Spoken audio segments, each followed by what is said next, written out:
Art. I'm gonna need 7 seconds before I can time that is. Okay. Okay, the Full Metal opening is done playing. So now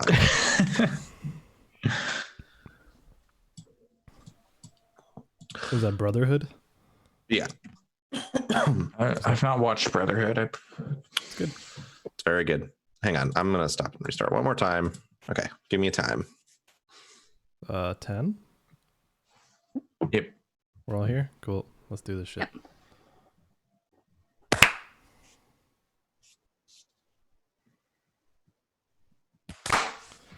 Second podcast of the day. Alyssa was like, "Are you gonna podcast in the morning too?" And I was like, "If I get up." It's a good rule. There was a moment around 5:15 that I was like, I should just go back to bed. I should just say I can't make it and I'm sorry and I got to go back to bed. But then I powered through that moment.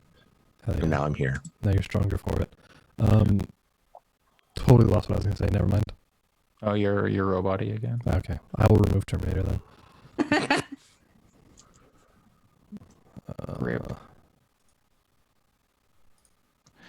I gotta pull up something so I don't I forgot there's a Lord of the Rings show happening too. Just stop. Oh yeah, is that also on Amazon? Yes. Just leave it alone. It's done. It's oh my God.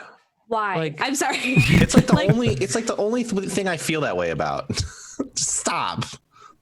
Also, I don't know, like those movies still hold up. It's not like they're old or like they don't. Well, hold up. I think it's doing like a Ranger stuff, like It's not. Yeah, it's spin-off stuff. Yeah. Whatever. That's what I'm saying. Who are the men that Aragorn lived with? The God damn it. Now I'm just mad, so I'm in white hot rage. The Dunadil? Dunedain. Yeah. Yeah, it's about them, but like we don't need that. I was willing to give 3 Hobbit movies a chance because it was Peter Jackson. And it turns out that there's 2 decent Hobbit movies out of those 3 movies. I would say there's 0 decent Hobbit movies out of those 3. Fine. I'm in the minority on that. Any of them because I was unable to see the first one because I think that came out when I had my ankle broken, so I was not going to the movies. And then I just was like, I don't need to watch any of these. It worked out just fine. The 28 frames per second thing is bad, but there are, I believe, 24 frames per second versions that came out after the fact for home video, and they're fine. The Battle of 5 Armies in those movies is pretty cool. That's the main. How is the Eva opening only 29? That's bullshit. Oh, don't worry. The rest of the list is bullshit too. Oh. The only part that's not bullshit is FMA at number 2. Yep. Okay, that's pretty good. Yeah. Again, by But, Yui is very good. But man, whoever made these votes are. Yeah. They should be lambasted. Yeah. All right. Well, we can make this whole episode ranking the top 50 anime openings if you want. No, I don't want to do that. Alex and I my can list push, of anime openings further is than like universe to the top. Oh, yeah. I would just hang up. Rock the Dragon at number 1. I got That's a pretty the Yu Yu decent one. Hakusho opening. I don't even remember the Yu Yu Hakusho opening, and that's one of my favorite anime of all time. So It's fine. I mean, I think I've said this before that Yu Yu Hakusho doesn't really hold up as a new viewer. Week, but I have watched.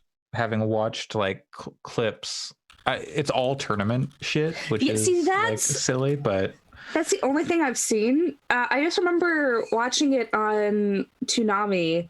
It's like 3 tournament arcs. And like watching one episode, and it was all them just like doing a tournament, and like nothing happened, and I was like, was it the Dark Tournament? Maybe. Oh no, you're a robot I don't again. know. Wasn't even Terminator's fault. Yeah. What could possibly be causing it? I don't have anything else open. Let's turn off anti-malware. Oh, actually, it's denied. Cool.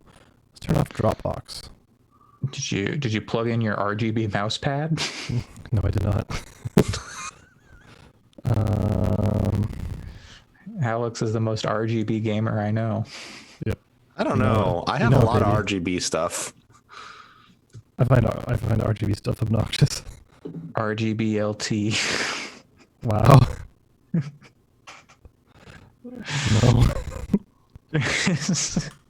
Gamers rise up. Is it still Robot-y? Yep. Weird. Pat's, for those watching at home, Pat's just showing us his wiener now. Yeah, totally. Showing you my sick coordinated RGB wiener. Wiener. Yeah. I wish. Yeah, I didn't know you could buy those. King Pat's RGB wiener made you not robot-y. Well, I reset it. Scott, you pointed there all the time. But yeah, my headset and my headset, you can't see it because of the virtual background, and my mouse and my keyboard all synchronize their RGB lighting. Oh, are they Corsair? Like, no, they're Logitech. Razer.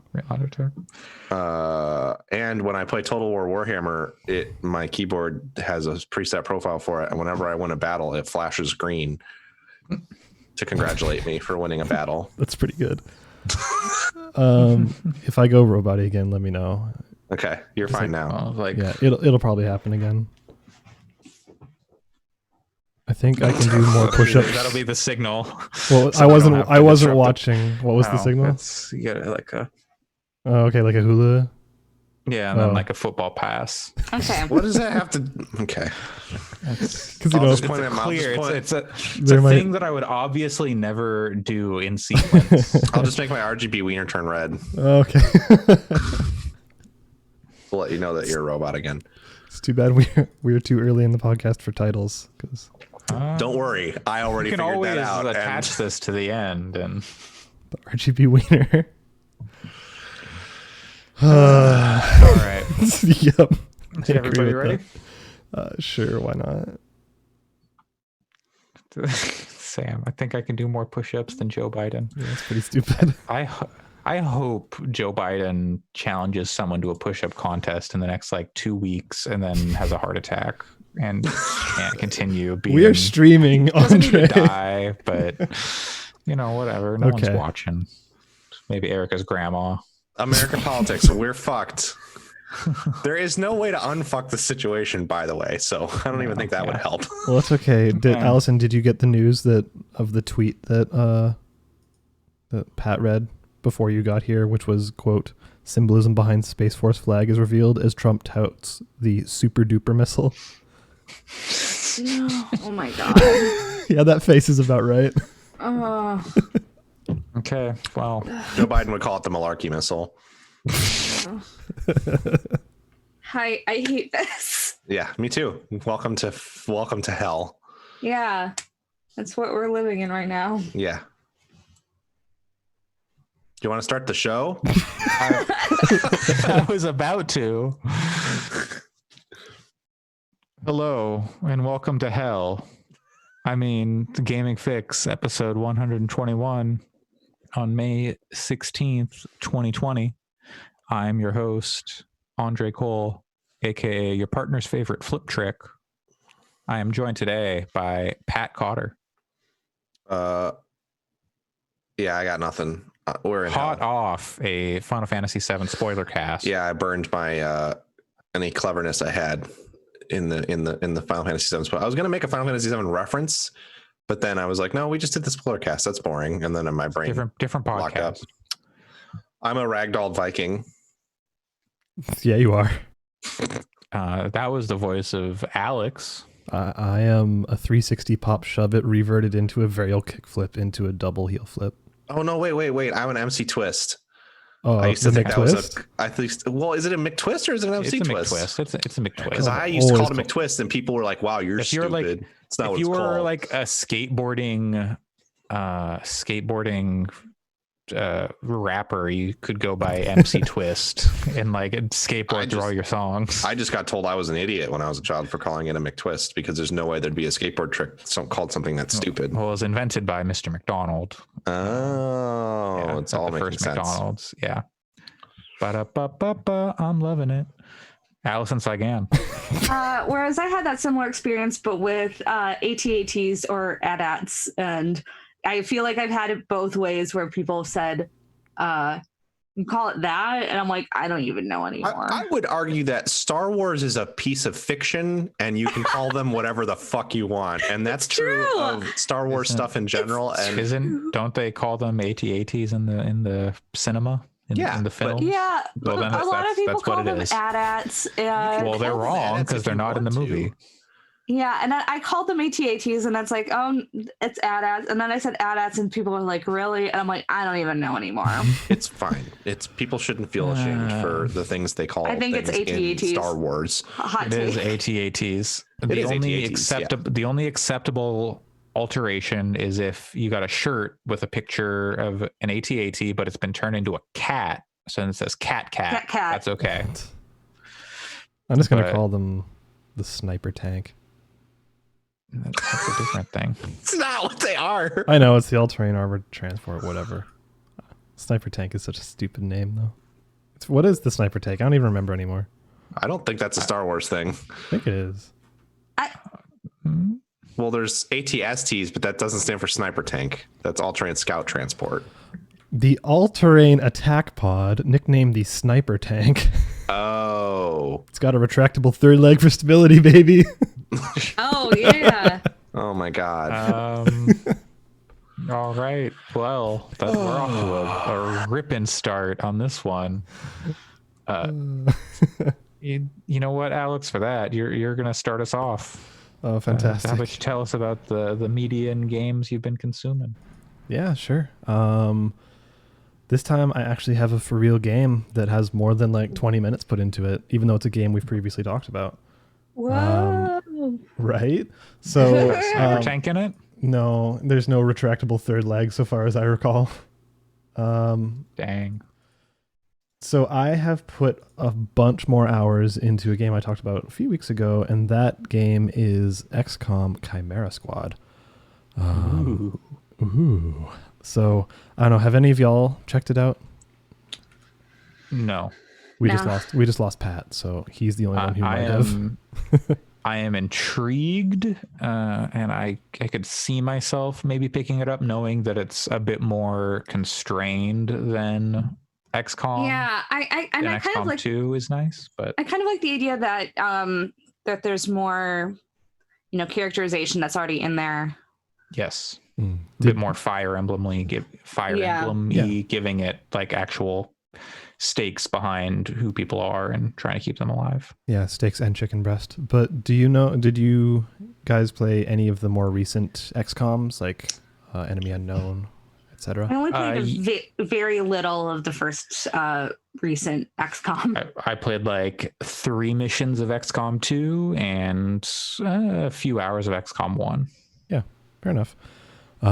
So I've been a long time XCOM fan. Like I'm talking like Terror from the Deep and UFO Defense, like the old PC games.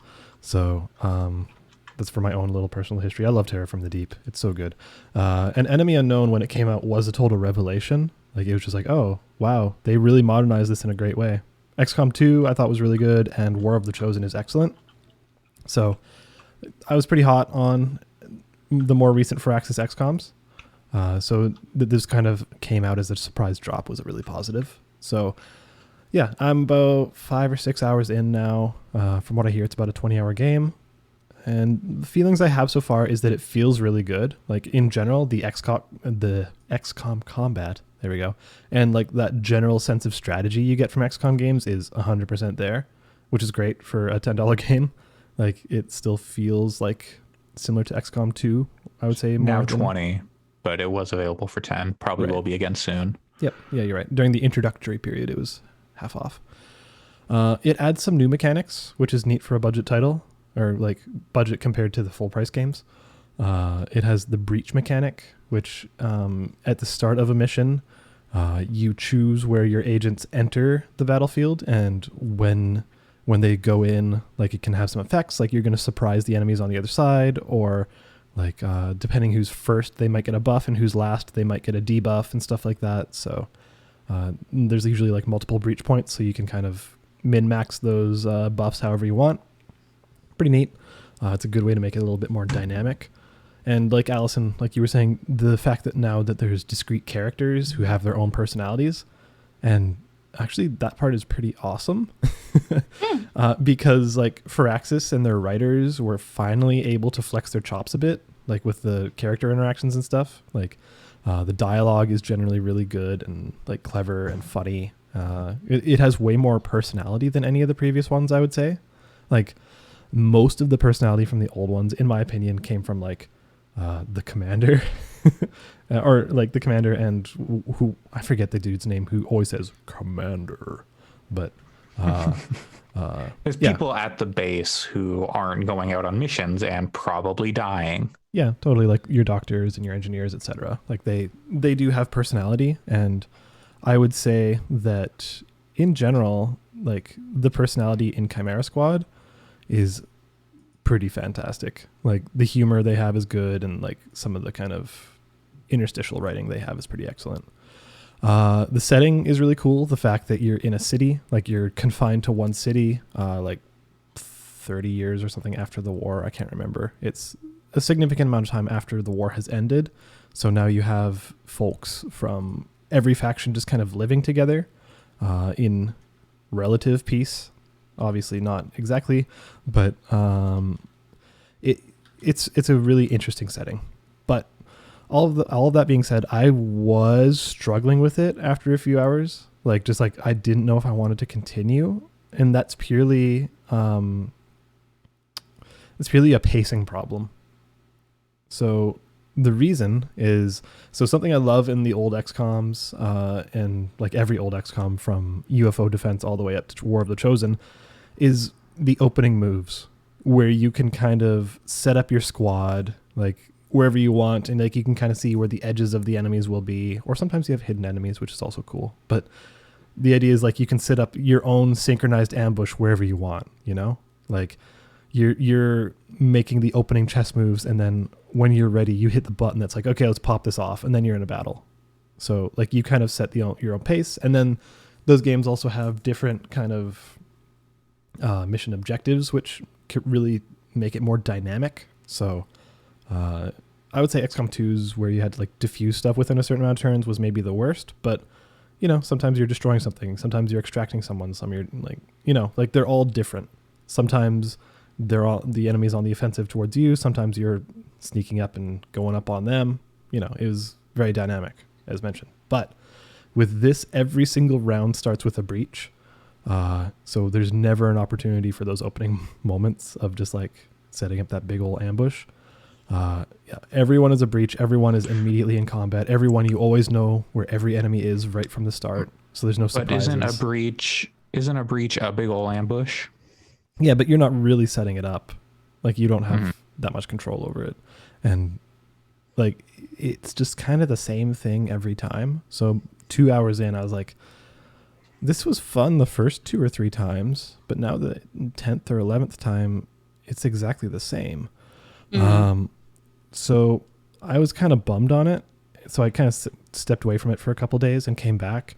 And actually, after coming back, I enjoyed it a bit more, which is weird. And that's when I realized I was thinking of the game the wrong way.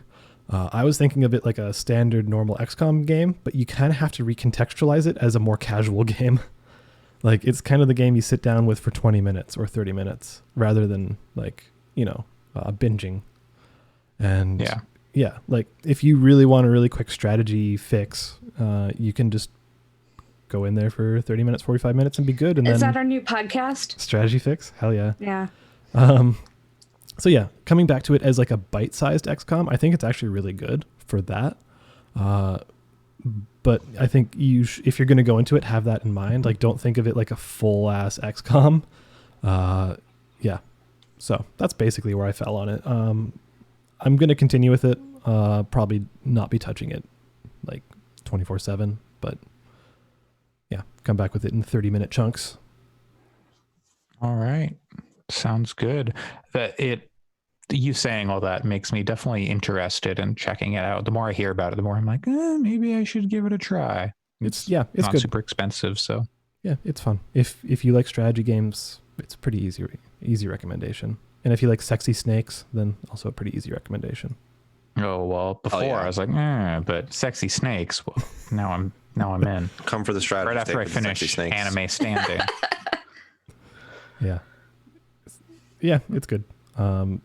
There is some, you can kind of see the budget in some places, especially with the art. Like the in-game art where you're like, shooting your guns at shit, and all the characters, they look good, but they're kind of visual novel-y, like characters popping up on screen and having dialogue. That art kind of looks like it was drawn by what's his name from Higurashi with ham hands. Like it has that same kind of vibe of being kind of terrible. It's funny. My dad's a huge XCOM fan, and he was like, well, the strategy stuff is cool. It's cool that they changed it up, but I really don't like any of the like dialogue or world stuff. And I was like, ooh, I think that's the stuff that's really going to be prevalent in the next com. Probably. I think that this is kind of, I get the impression that Chimera Squad is definitely like here's a bunch of different stuff and let's test and see what people really like, while still providing like an affordable, enjoyable, kind of shorter experience. And I suspect we'll see some of that stuff carry over. I'm really interested to play it at some point. I haven't gotten around to it, but the characters sound really cool. That's the thing for me that they are that I'm into. Yeah, and you get to. Oh, sorry, go for it. The XCOM is super replayable, right? Because there's so many different strategies you can take, and so much of it is procedural. I feel like even if this is a little less random of a game than XCOM proper, the fact that there's the different characters means you could like play through it with the different characters and get a totally different dynamic in the missions, which is cool. Yeah, totally. And those characters, they do play off of each other, and they have like dialogue between each other, which is really like unique and fun, and it's cool. I kind of almost prefer it over, naming your friends and putting them in there, because they're just kind of avatars at that point. It was an interesting. We've been watching a lot of Josh Sawyer, who is a developer at Obsidian Entertainment. His first big game that he was one of the leads on, I believe he was the lead on it, was Icewind Dale 2. So he's been around for quite a while in the RPG space. He's the game director on Pillars of Eternity 1 and 2. I believe he was the director of both of those. Anyway, he's been streaming a game called Darklands from the early 90s based on the RPG source books of the same name, set in medieval Europe. And on one of his streams, somebody was like, so do you like randomized characters where you're like just naming them yourself and stuff, or do you like characters with written story? And his response was that if the writing is good, pre-made characters are great, but that the writing is usually bad in games that have pre-made characters, which I totally agree with. So when it's good writing, I would much prefer to have pre-made characters with sort of injected personalities that are written, but it's just that they're bad a lot. So yeah, totally.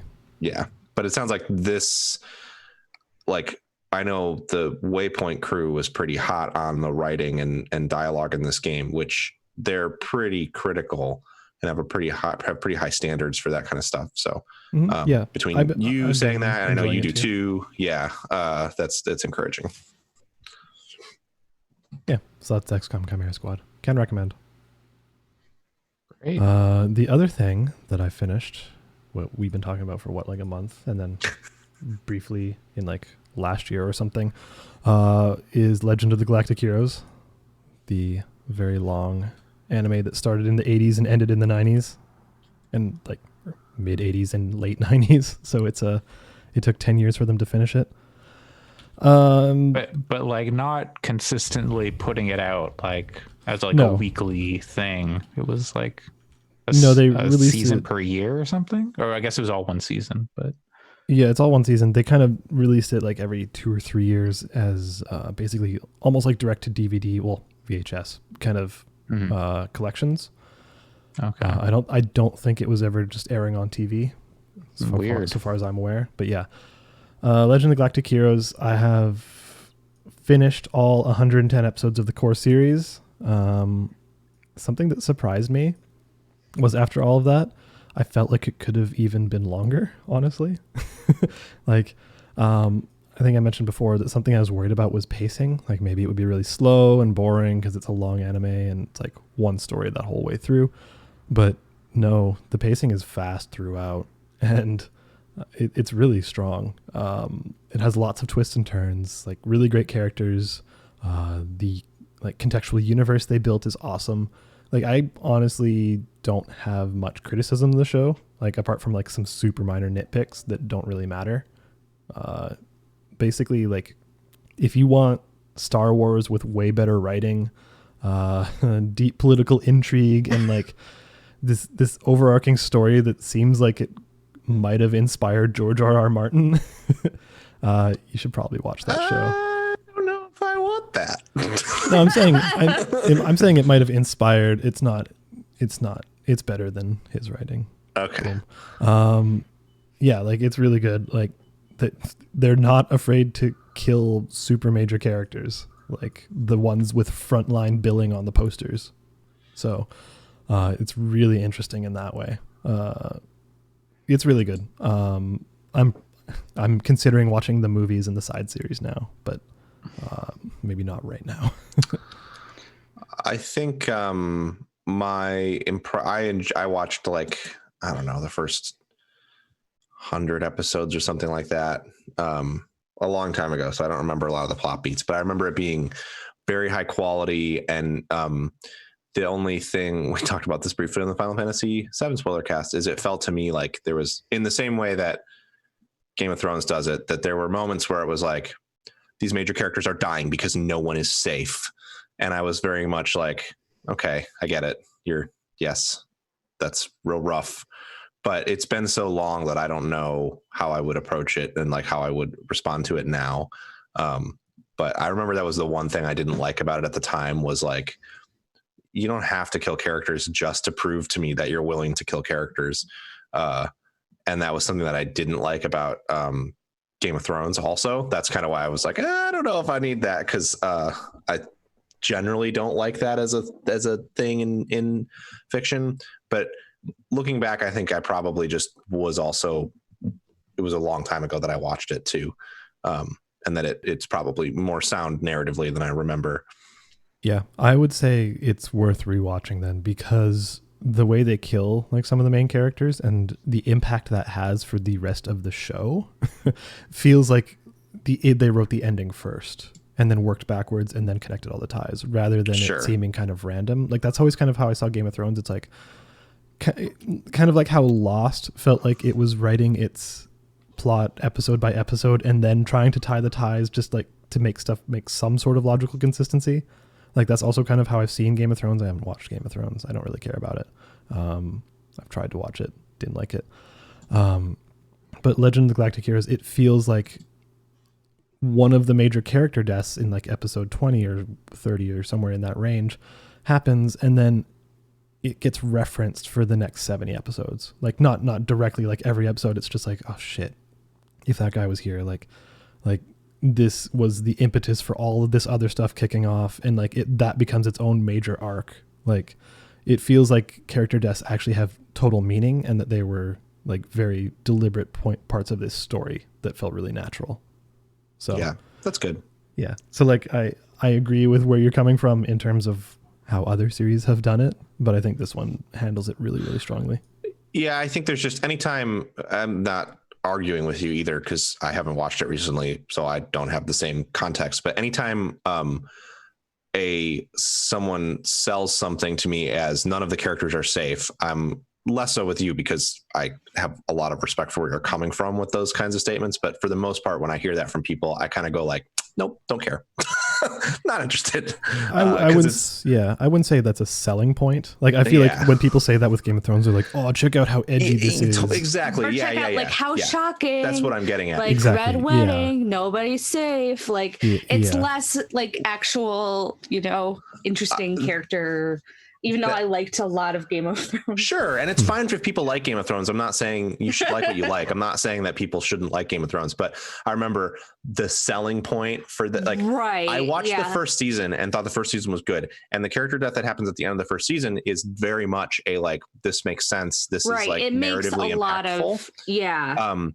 And then there was some stuff early in the second season I just didn't find interesting and didn't even really try to watch the second season. And then some friends of mine showed me the Red Wedding scene as a thing that they thought was going to be like, oh, you'll want to watch it now.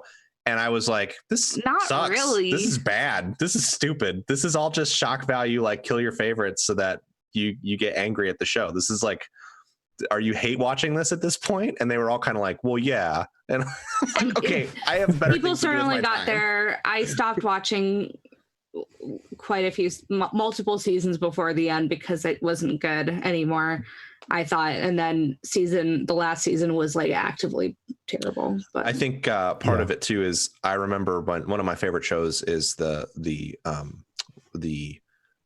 more modern Battlestar Galactica series, and that's a show that deals with a lot of major character deaths as well. And at the time, there were people who tried to sell that show as like no one is safe, and it always made me really frustrated because it's like that's not the point. The point is not, oh, we're so edgy and we'll kill anyone. The point is that the character deaths are not like part of that. So that's interesting to me. And I might try to give it a rewatch at some point. I've been exercise biking, and playing games while on the exercise bike has been fun, but also I'm starting to look for like other stuff to do while I'm doing that. So yeah, can recommend that one then. It's a great story, and I think it which is so rare with media, and especially comparing it to Game of Thrones, it has a good ending, which feels internally consistent, and it leaves things in a place where it's very satisfying. Cool. Which is why I wanted it to be longer, because it's like, man, I would have loved to even like dive deeper on some of this other stuff because these characters are so fucking good. Yeah. So cool. Anyways, yeah, Legend of Galactic Heroes, that is now done. And that's basically it for me. Did other stuff, but we don't have to talk about work. All right. It's probably NDAs and shit there. Yeah, if you want to go breaking NDAs, let's do it. Hell yeah. All right. Well, let's continue the animated show talk. Yeah, we're here. Let's roll into it with Allison. Okay. You finished a show. I did. So yes. Season or series? Series Finale. So yesterday, the series finale for She-Ra and the Princesses of Power dropped. I've actually I've watched this entire series within the past couple weeks, actually. But this is Netflix, right? Yep, Netflix. And guys, it is extremely good. That's what I've heard. And you should watch it. Like it's cool. I think I was unprepared for how good I would think it was. Mm-hmm. But then it really blew me away. And then season 5, which was the last season, got a lot, like went in some really interesting places, characters wise, but also interesting places, and that a decent amount of it happens in space. So it's like gets a little sci-fi now, which I was not expecting. But it's genuine. I think that's one of the things that kind of weirdly connects it to what you've been talking about, Alex, where I feel like all of the characters are genuinely super interesting, to the point where there's the main characters that you obviously care about, but there are like almost all of the side characters just are really well written and are really interesting, and you would watch an entire series about each of those kind of side characters. Totally. And there's multiple different like there's definite interesting, like it goes like so many more interesting places than you'd kind of assume a cartoon that is presumably made for children would go, but it does it in a really, really well way. And they also have been planning, from what I understand, have basically planned the entire series from the start. So this was the last season, but it was very much planned to be this length and this story. Which worked out really well. So there's, I really don't want to spoil things, but honestly, if you're looking for a good show, I would definitely recommend it. It really surprised me. Like season 1 is like it starts and it's like, okay, this is kind of charming, but it's not necessarily blowing my mind. But then it really keeps going and evolving in interesting ways that I thought was pretty unexpected, and does some things that I think are pretty extraordinary for a cartoon made presumably for children. So definitely recommend you guys watch She-Ra, the new She-Ra, because I honestly did not think I was going to get this attached to it, but you know. Is She-Ra related to He-Man for some reason? Like in the original in the like for when they originally made it, She-Ra was the like female counterpart in the 80s to He-Man, but I think that there's some legal weird issues now, so that when they made this series, they couldn't do any references to He-Man stuff, from what I understand, because I think He-Man and She-Ra are owned by different companies now. Of course. You know, like in the whole kind of weird Marvel thing, like where they own different things, even though they're still they're connected. So the She-Ra series doesn't reference anything He-Man at all, but yeah, okay, it's cool though. I wouldn't expect that for something whose genesis comes out of an 80s cartoon, like such as He-Man. Well, see, that's the thing too, is that they still use basically all the characters are from the 80s show. I think maybe there's a couple that were created, but like most of them are from the original 80s show or from like the various toy lines, because it was one of those shows that was created to sell toys. And all of the names are there, so it really sounds like cheesy at times. Like my sibling got me into this, and we were like talking about it at dinner, and it's like talking about where you're talking about characters like Princess Glimmer and like, you know, like just various like very kind of cheesy 80s names. There's one character who's a sorcerer whose name is literally Castaspella. So what? And it's like you're taking I know. I love that. No, it's good. Yeah, it's very funny. Yeah. So it's like but it's like they took this these characters and this like kind of 80s cheese and like turned it into like a remarkably good show, which is like, I don't know how they did it. It's kind of amazing. It's kind of like a miracle that they managed to make it all work. Does it play it straight throughout, or does it kind of take a deconstruction-y kind of turn? It's mostly played straight. There are a couple of times where I think they kind of highlight some of the weird stuff, but like some of the characters aren't necessarily always played straight. Like there's her talking horse Swiftwind, and they definitely play a lot of jokes about like you know, wait, that horse is talking. Is this new? But it's there's a lot of like, the other thing that's just really interesting is just like the characters are written so well that all of the interpersonal relationships are really interesting. Like they kind of, because there is like this kind of political thing like that's going on. Like they have a war they're fighting, but people might change sides, and just seeing how the interactions change based off of that can be really good. There are a couple of characters that were interacting in season 5 that hadn't really before, and we're like, and my sibling and I were like, I didn't know I needed this, but this works completely with the characterization. So it's like, yeah. And there's also some good queer representation in it, which is extremely good. I don't want to like spoil too much, but they make things canon, and it's good. Cool. That's rare. Yeah.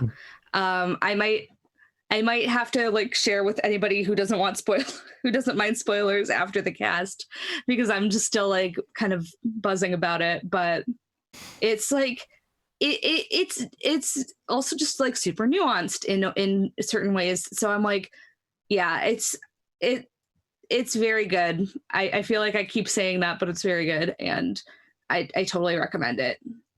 Awesome. I might actually go watch more cartoons because my sibling and I have been watching this, and it's been really fun. So there's a fascinating documentary called By the Power of Grayskull that's about He-Man. Hell yeah.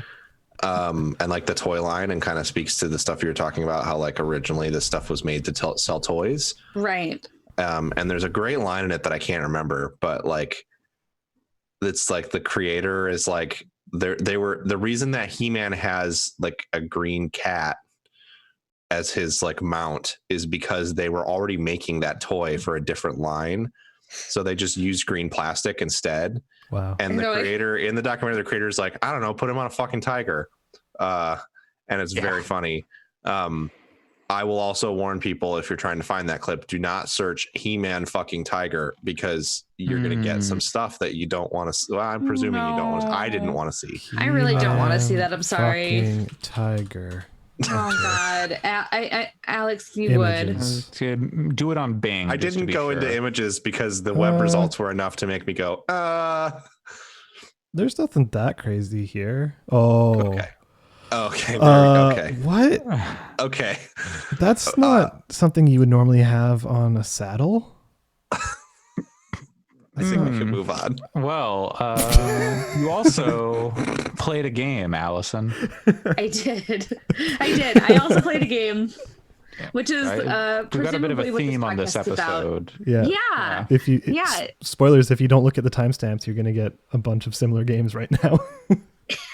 Yeah. So I've been playing Assassin's Creed Syndicate. I already played this on PS4 like quite a while ago. But because we were talking about Assassin's Creed Valhalla, and I was just kind of feeling it.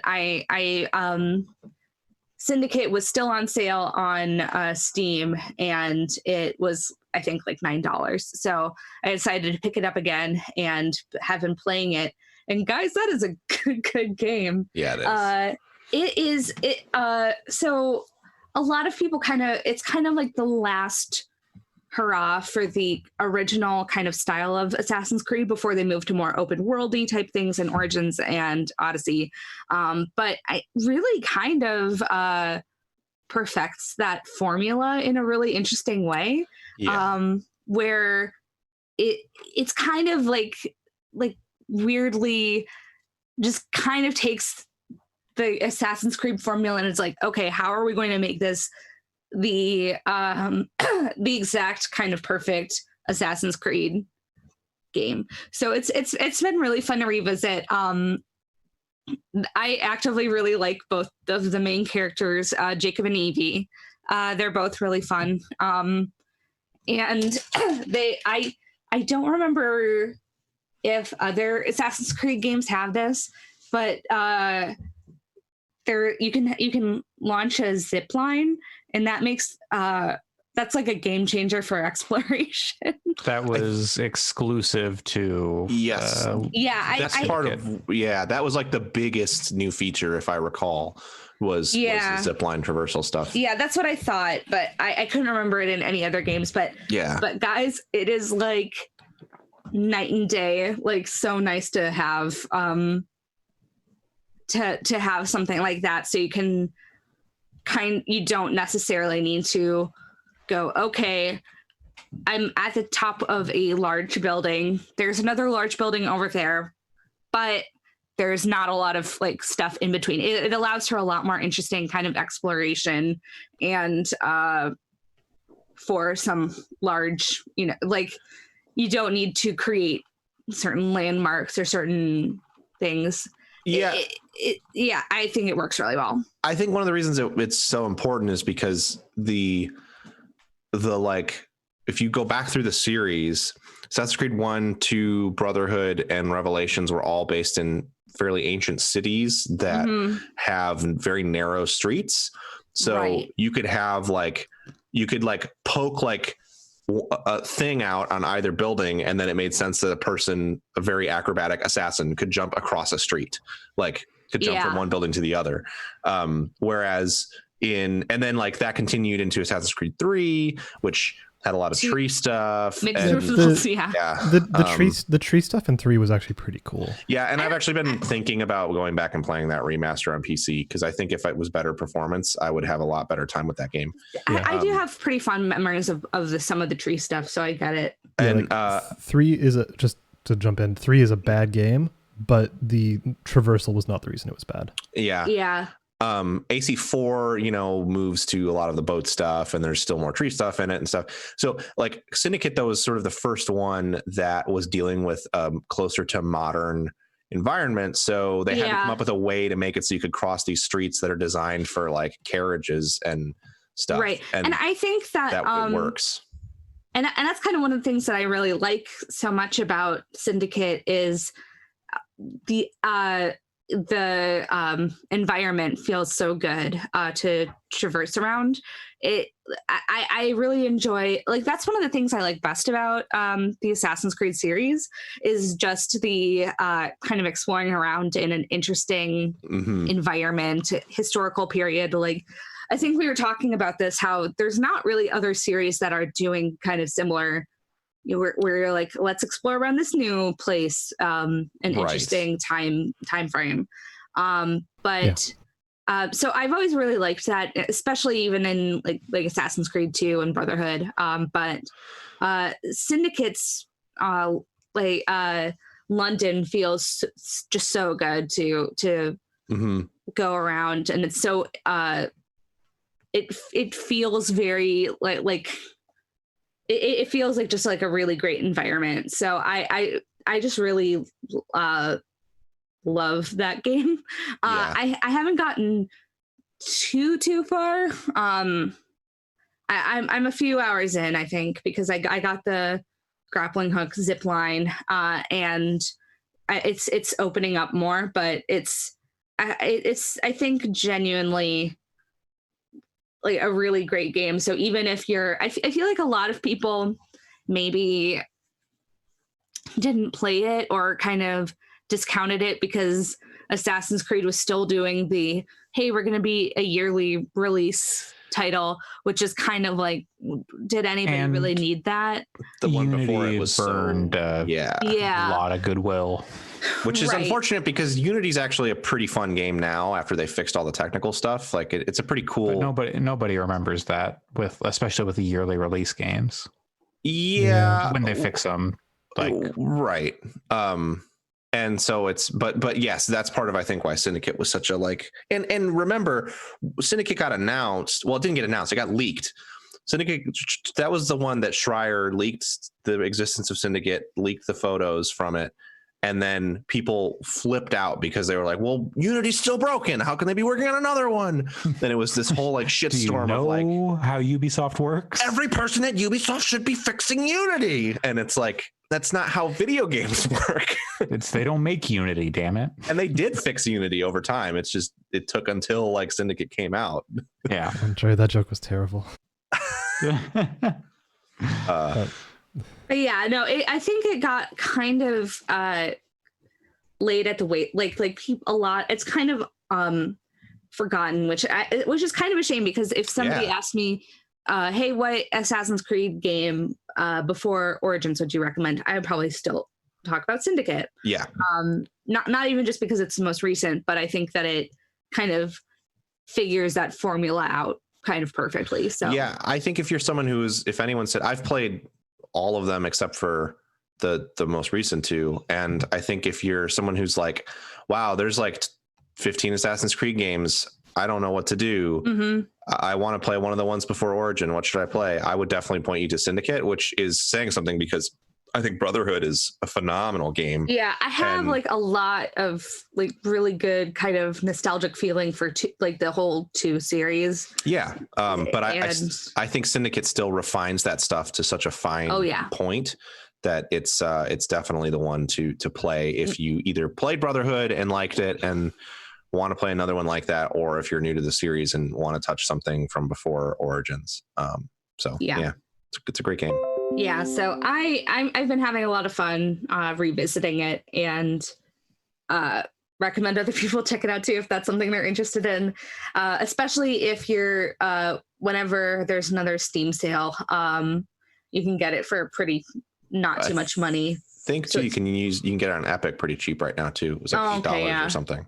Probably cheap on the Uplay store as well, right? It's now. Probably cheap in general, except on Stadia if it's there. What I will say is I have very rich memory of the characters because the characters are excellent. I could not tell you the plot of that game at this point. Yeah, if you put a gun to my head, like right now, like I'm still like I'm like multiple hours in, and the plot is still kind of like, oh no, we're gonna take over London, and I'm like, okay, that's kind of I mean, it's very like.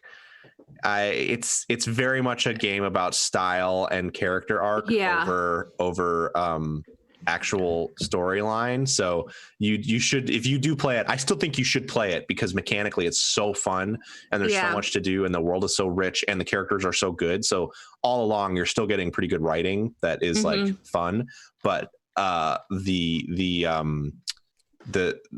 plot and narrative is not super strong, which is true of a lot of Assassin's Creed games. I think there are only a few of them that have pretty strong narrative plots in like the main story part. So the whole we need to take back London thing kind of feels very much like, okay, we're trying to find a way to justify the kind of Ubisoft move to this new area. Here's a tower. There's a crime boss, and you gotta save the district. That kind of stuff. And I do find that kind of that formula pretty compelling. Like I know that's been played out by Ubisoft, but you know, the whole like, okay, we're gonna take over this whole area and here's this map and you see here's how much completion you have. Like there's something very kind of, you know, satisfying about the about getting a map and it's like, oh, here's all the places that you've taken over, here's all the places that you haven't, you're like, total map is 42%, and you're like, oh man, I'm almost to 50. And I will say it's definitely not like bad. Like I remember Assassin's Creed 3's plot because it's terrible. It's not bad. It's just kind of slight. I mean, like honestly, it's just limited. Like I'm several hours in and I'm like, I don't know, I don't really care. Like I don't really like, I'm playing it now and I'm like, I don't really care about the plot. I just kind of want to see more character interactions with Jacob and Evie and see them meet more historical figures. So and that stuff is very fun. There's a lot of, I don't even want to spoil it if you haven't played it, because for people who haven't played it, because like the characters at first you might go, London in the Industrial Revolution, who am I gonna, what, that doesn't sound interesting. You meet a lot of cool they pull people in that you're like, oh right, that person, that's funny. That's and there are a couple of people, like even though I've already played this, I'm like, oh yeah, that guy was in here, all right. And the writing is just genuinely so kind of fun and charming that it's nice to meet all of those characters. So it's this is, I haven't really followed Assassin's Creed that much since probably about Brotherhood. This is the last one before they really turned into RPGs, right? Yep. Yeah. So like it's kind of the last one that maintains that kind of feel of, 1, 2, 3 to an extent. So it's also the last one that focuses on the Desmond line. Oh, I didn't know Desmond was still involved at that point. He's not really from the fallout from his story, kind of. Okay. I mean, and their characters are still, if I recall, correct me if I'm wrong, Allison, their characters are still tied to Edward Kenway's lineage. So probably. They just mentioned it very briefly. It's a very thin tie. It's like, Edward Kenway's a great uncle or something. Some of the and a couple of the characters from the Desmond kind of outside thing showed up, and I was like, oh hey, you guys are still doing this, huh? But it's like extremely slight. It's a lot less present than say in like 2, right? Where it was a lot. And part of that's because it's one where they were continuing to go forward for such a long time. Like they start in the first Assassin's Creed, from then on, every game is moving forward in time through historical settings. So that's part of it is, you're getting like thinner and thinner connections to Altair that still exist. And then with Origins, that's when they were like, nope, this has no, Desmond comes up in passing because he's still part of the greater lore, but it's a total reboot in terms of like the characters that matter. In fact, the Assassin's Creed movie is just like, no. The Assassin's Creed movie is pretty integral to the story of Assassin's Creed Origins, which I love. It's amazing. I think it's so great that you got to go watch this shitty ass movie if you want the full picture. Shitty ass movie that I enjoy watching because it's still pretty beautiful at times. Like there's still some shots and moments and action sequences that are great in that movie. It's just terrible story and terrible script. Hey Pat, you're pretty beautiful at times too. Thanks. You too. Anybody remember that Kristen Bell was in Assassin's Creed? Nope. Yep. Forgot that. I did remember that actually. I thought about that a while ago and I was like, huh. Also, you don't really have to watch the movie. They actually recap the important stuff for you in Origins. So, did they play clips from the movie? No, that'd be good. No, they should. I don't think they can't afford the Michael Fassbender licensing. They don't reference Michael Fassbender's character at all. They reference Marion Cotillard's character, though. If you get 100% in Origins, could you watch the movie in full? That's the secret movie where if you collect all the feathers in Origins, that's what you get at the end. Yeah, you get just like the whole movie. What was the one where you could sit on the couch with someone and just watch the entirety of To Kill a Mockingbird? Was that The Darkness? What? Was that The Darkness or The Darkness 2, I think? It sounds like I don't know. They should totally do that. They should totally do that in an Assassin's Creed game where you watch the Assassin's Creed movie and just fucking blow its own lore up so much. What's funny is that Origins actually recovers that and makes it so that the lore implications of the movie are not as fucked as they seemed like they were going to be. So it like immediately retcon the movie? No, it doesn't retcon it. It just shapes that context into something that's it shapes it into more of like, yeah, this is one thing that Abstergo is doing. Abstergo does all kinds of shit all over the world. Make video games with Ubisoft. Absolutely. Yeah. Yeah, this is a weird story, but as I'm playing Assassin's Creed Odyssey, and I find myself missing like the more stealthy, like stealth focused gameplay of Syndicate and like those earlier games. For so long, I'm having fun, but it's interesting because, spoiler, I'm kind of in a blender of Assassin's Creed because I'm also playing Origins. Origins still has a lot of stealth stuff. You don't have to play it that way, but at least as far as I am in it, you can take most of the like stuff you can do stealthily if you choose to. You can either just go in and fight, or you can be stealthy. But also you can't like assassinate most people because they're like, you can take down like 3/4 of their health, but you're not going to kill them with your blade because of like all the RPGs. Like, that's not a thing in your stuff, and that's interesting. In Origins, you can take people out from the very first, like right at the beginning. You can sneak up behind them and push Y, and then they're out. There are some people you can do it to, but people like, this person's a level higher than you, so you. That's not a thing in Origins. I remember it being a thing in there. It is, but I've encountered in 5 hours back into the game, I've encountered that one time in Origins. One enemy that was higher level. Encountering it one time where I go to stab a blade into a person's neck and then they're just like, nah fam.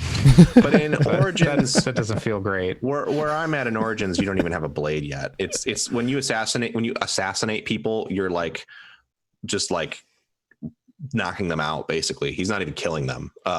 They're like getting taken out and dropped in the bushes or whatever. So it's different.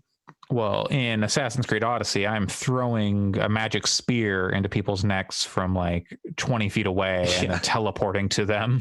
So, I mean, we're kind of consolidating Odyssey and Origins into its own thing, it seems. Yeah, but that's like, fine. Yeah. Like, do you miss the stealth? Like, do they ever, or second question, unrelated, I guess, but are there moments of stealth? I think there still are. Stealth around. Yeah, you can stealth around. But and if you go into like a base or like a fort or whatever, you're probably going to be better off stealthing around because there's like 20 dudes walking around, and you don't want to get all of them like shooting arrows at you and surrounding you.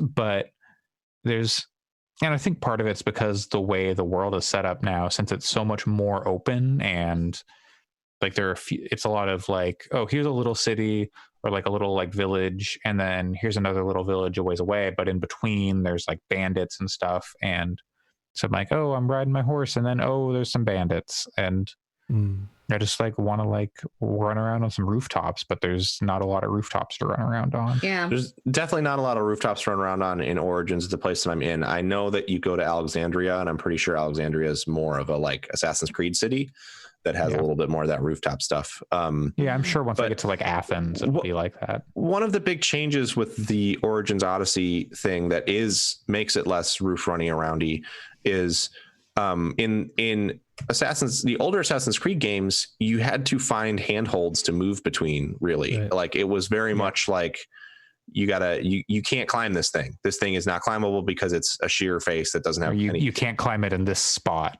But in Origins so far, I have not found a surface that I can't climb. You can Spider-Man up anything. They do a good job of making it like, at least in Origins, like, oh yeah, there's cracks in the brick between that you're grabbing into that is unrealistic, but at least it's like not literally a sheer face that Bayek is just kind of like Spider-Manning on, but it still doesn't have any challenge for how you approach climbing stuff. Like it's very much like, even if it's like there's a rock cliff face and it'll be like, yeah, he can climb it.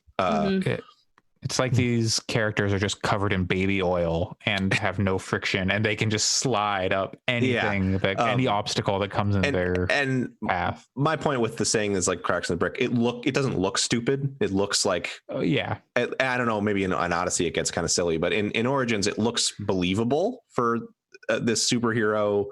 this ancient world superhero to do this, but it still is not like the way climbing worked in the older games, which I think is one of the things that's probably the thing I miss the most, personally.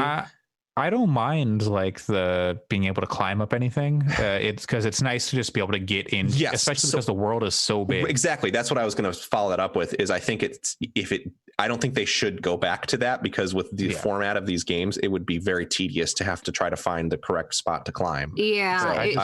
So I want like a denser areas with like more buildings and the ability to like actually have to like stealth around and do. Like nobody wants to do like the tailing missions because those are bad, but like blend into crowds more and actually feel like I have to assassinate a person instead of running into a base and just like doing, sword swings over and over until I kill some people. And then, that's like a huge part of this game is just doing I can't even remember I think they're conquests. You do like military battles. I would maybe recommend bumping the difficulty up if you haven't tried that. If only because I know for me playing Origins, I played like an hour of it and did one of the camps, and I fucked up my stealth, had someone see me on the normal difficulty. There were other people like 25 feet away. I killed the person that saw me loudly, like in combat. And then I snuck up behind the other two and assassinated them. And I was like, that was really, really easy for me to do. So I tried bumping it up to hard. And then all of a sudden it's like I've died like once on hard. So I'm not saying that hard is like super, super challenging, but it at least feels a little bit more like you have to think when you're fighting. It's not quite, you can't just like mash the attack like you can on normal. It's much more like, well, if you don't block, you're going to get killed. And so that improved the experience for me a little bit. But I know also that might make it more tedious if you're trying to like burn through tons of the conquest scenarios. You have to for like the story stuff, but I'm just enjoying like getting back into it. I played like 4 hours a year and a half, 2 years ago. When did it come out? The year they were doing the beta for Stadia. That's when I did it. So I guess like a year and a half ago. and then I didn't touch it again until like 2 days ago. Yeah. And I'm getting back into it because I didn't restart. I just like started my save. I'm like, okay, how do I play this game again? And I'm like, it's challenging to figure out like, okay, I've got all these abilities. Which ones do I actually want? How do I do stealth again? Is there even a point?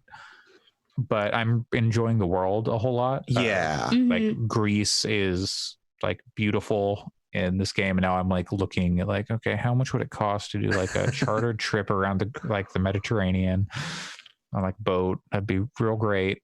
Yeah, it is expensive. But you know, someday maybe. It's really interesting. Because like Assassin's Creed 2 and Brotherhood are what drove me to like take a gap year and go to Venice and Rome and other parts of Europe. So yeah, I really want to go to Greece someday, but I man, this is making me want to play Odyssey again too, because it's even though the formula is different and there are certain elements where I'm like, you know, I'm never gonna go to Assassin's Creed for the combat, but it's just fun to be in that kind of atmosphere in that world. So I kind of want to go back and play it now. Yeah. And I think one thing that's nice for these times is you can get these games pretty affordably. And like I got Odyssey, the Ultimate Pack, for like $35 on sale a month ago, which is not an insignificant amount of money, but at the same time, that's like the pack that has everything in it. And given the amount of content, that's what I was gonna say. Is it's probably 150 hours of gameplay in that pack. They are potentially meaty games. You can play through them in like 30 to 40 hours if you just want to do the story, but they're potentially very, very thick with 2 C's games if you want to really get time out of them. I'm also lucky in that I got because I played on the Stadia beta, I got the XP multiplier, which is nice because you get like 50% bonus XP. Yeah, that was a weird thing. You don't have to do a lot of grinding. Yeah, that was a weird thing built into Odyssey specifically, I think. Sorry, Alex, what were you going to say? Well, I was going to say the hashtag thickness from it seems to come from how it was kind of inspired by Witcher 3 in some ways, which at least from the outside looking in, it seems as though it is. I don't know if that's actually true. It's less true than the world makes it seem, but still, I think that was their inspiration. Yeah. But right. It's a big open world where you talk to people and get quests, and you have some side quests, and there's yellow text in the dialogue trees. Sure. I think for the combat, I think they looked a lot to Souls games. It's way simpler than Souls games, so I'm not saying that it's like Souls games, but I think that's kind of what they, based on the control scheme, I think that's a lot of where they came at the combat from. It's not nearly as good as in Souls games, of course, but and then yes, there are elements of The Witcher with the way it is structured, but sort of to your point, Andre, I think like there's not a lot of different ways to do a big third-person open world RPG. So I think any game that does that is going to bear some resemblance to The Witcher 3 because it was sort of the one that did a lot of that stuff first this generation. And I think I would actually compare Assassin's Creed more to, or Origins at least, more to an MMO than to The Witcher almost, because it has that feeling of the combat is better than in most MMOs that I've played, but it definitely has that feeling of like you're riding around and then you see someone that has a quest on your map and then you go get that quest, and then the quest is like, go off and I need you to recover this thing from this tomb, and then you go to the tomb and you fight some bandits and get the thing. Oh no. That made me significantly less interested. Or in Odyssey, you go and you're like, hey, old lady, what's up? And she's like, well, the Oracle told me to stay young. I have to like rekindle the young spirit within myself.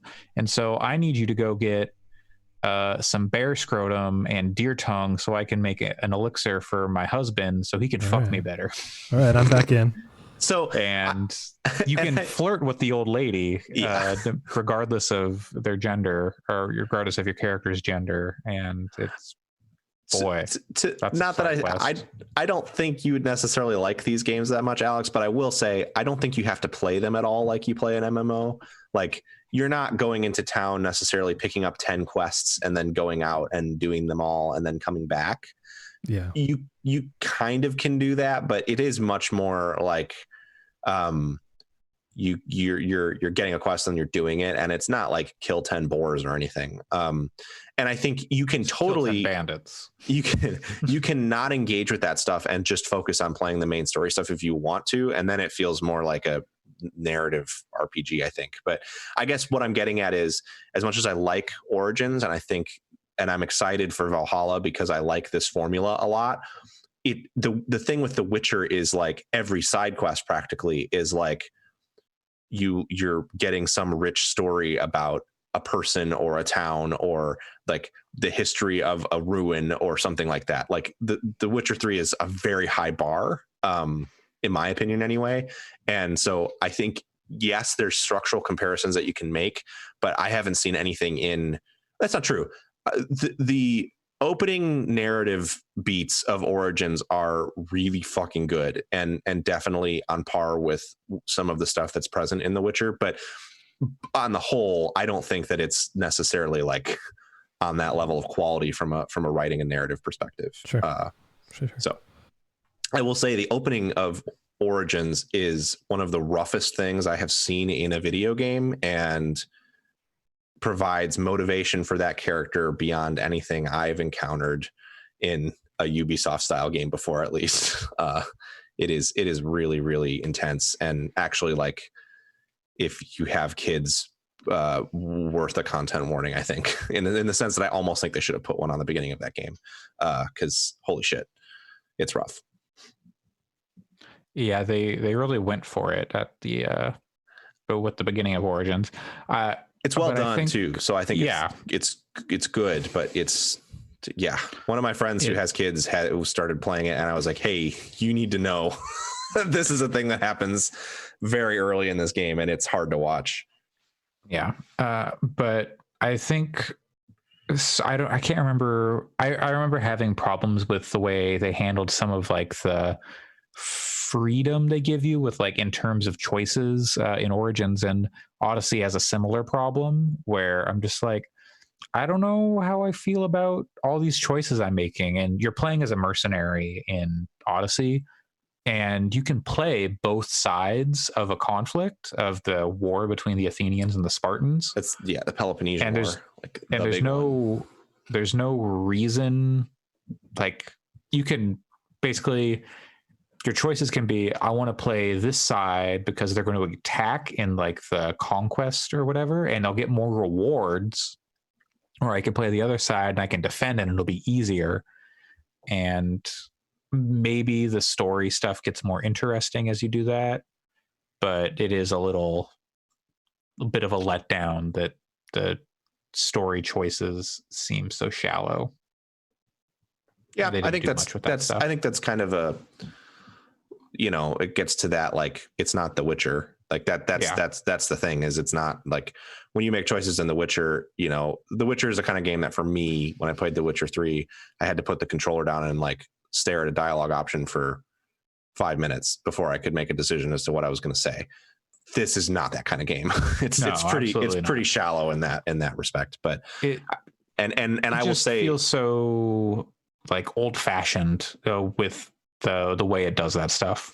I enjoy the lore stuff out of the Animus from the perspective of, I'm one of the weirdos that thinks that stuff is really entertaining, even if I don't think it's particularly good.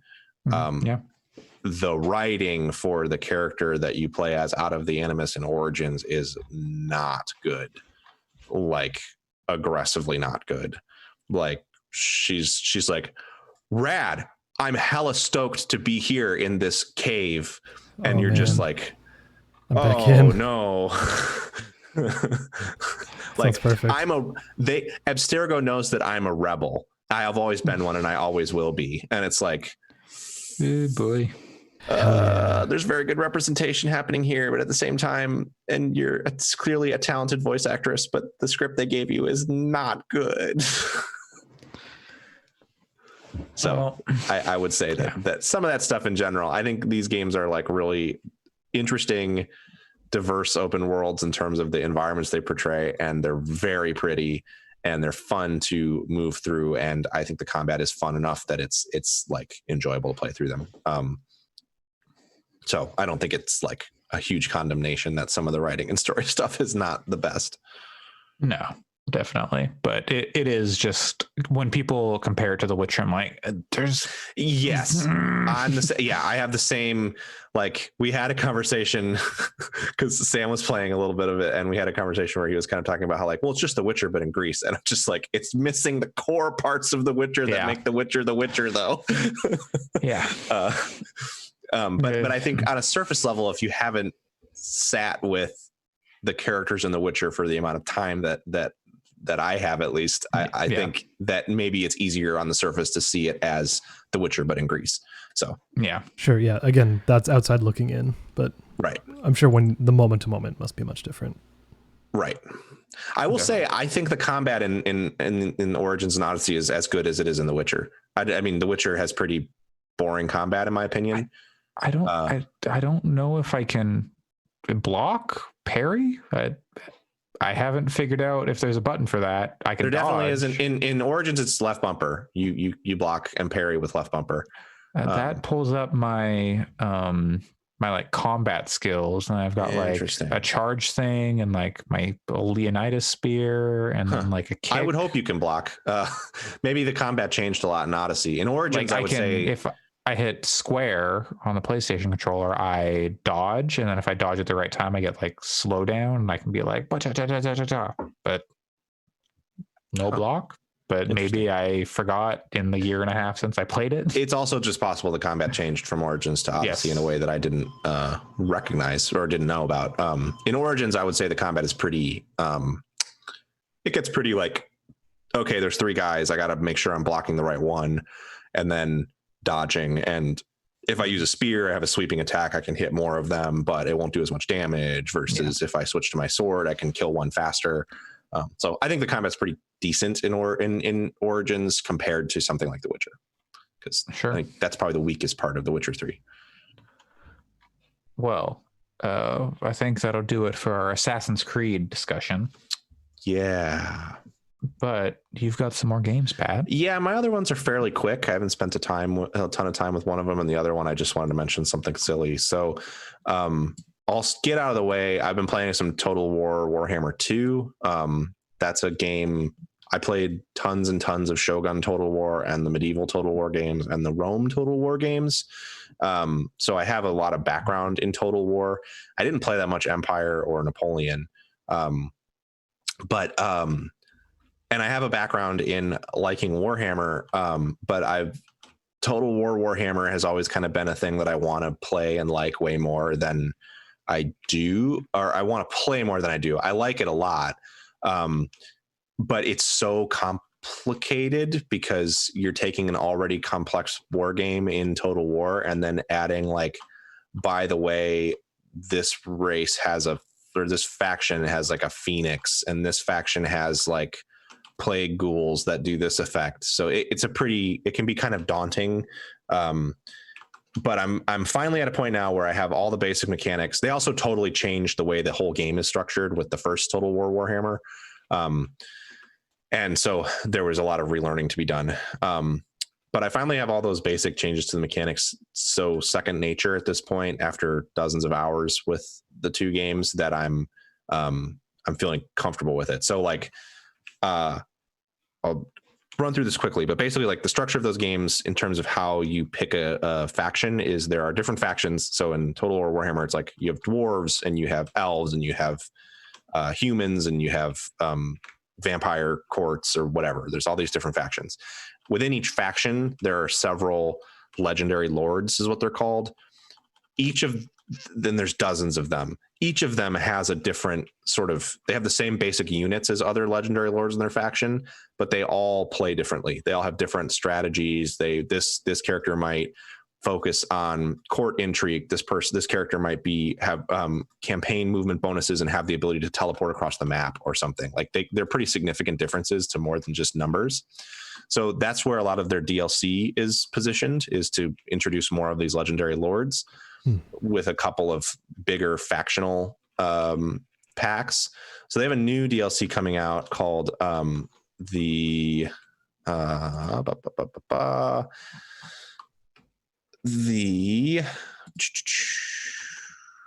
Lord, and the character in it that's funny is Grom the Paunch. It's called the Warden and the Paunch is the DLC.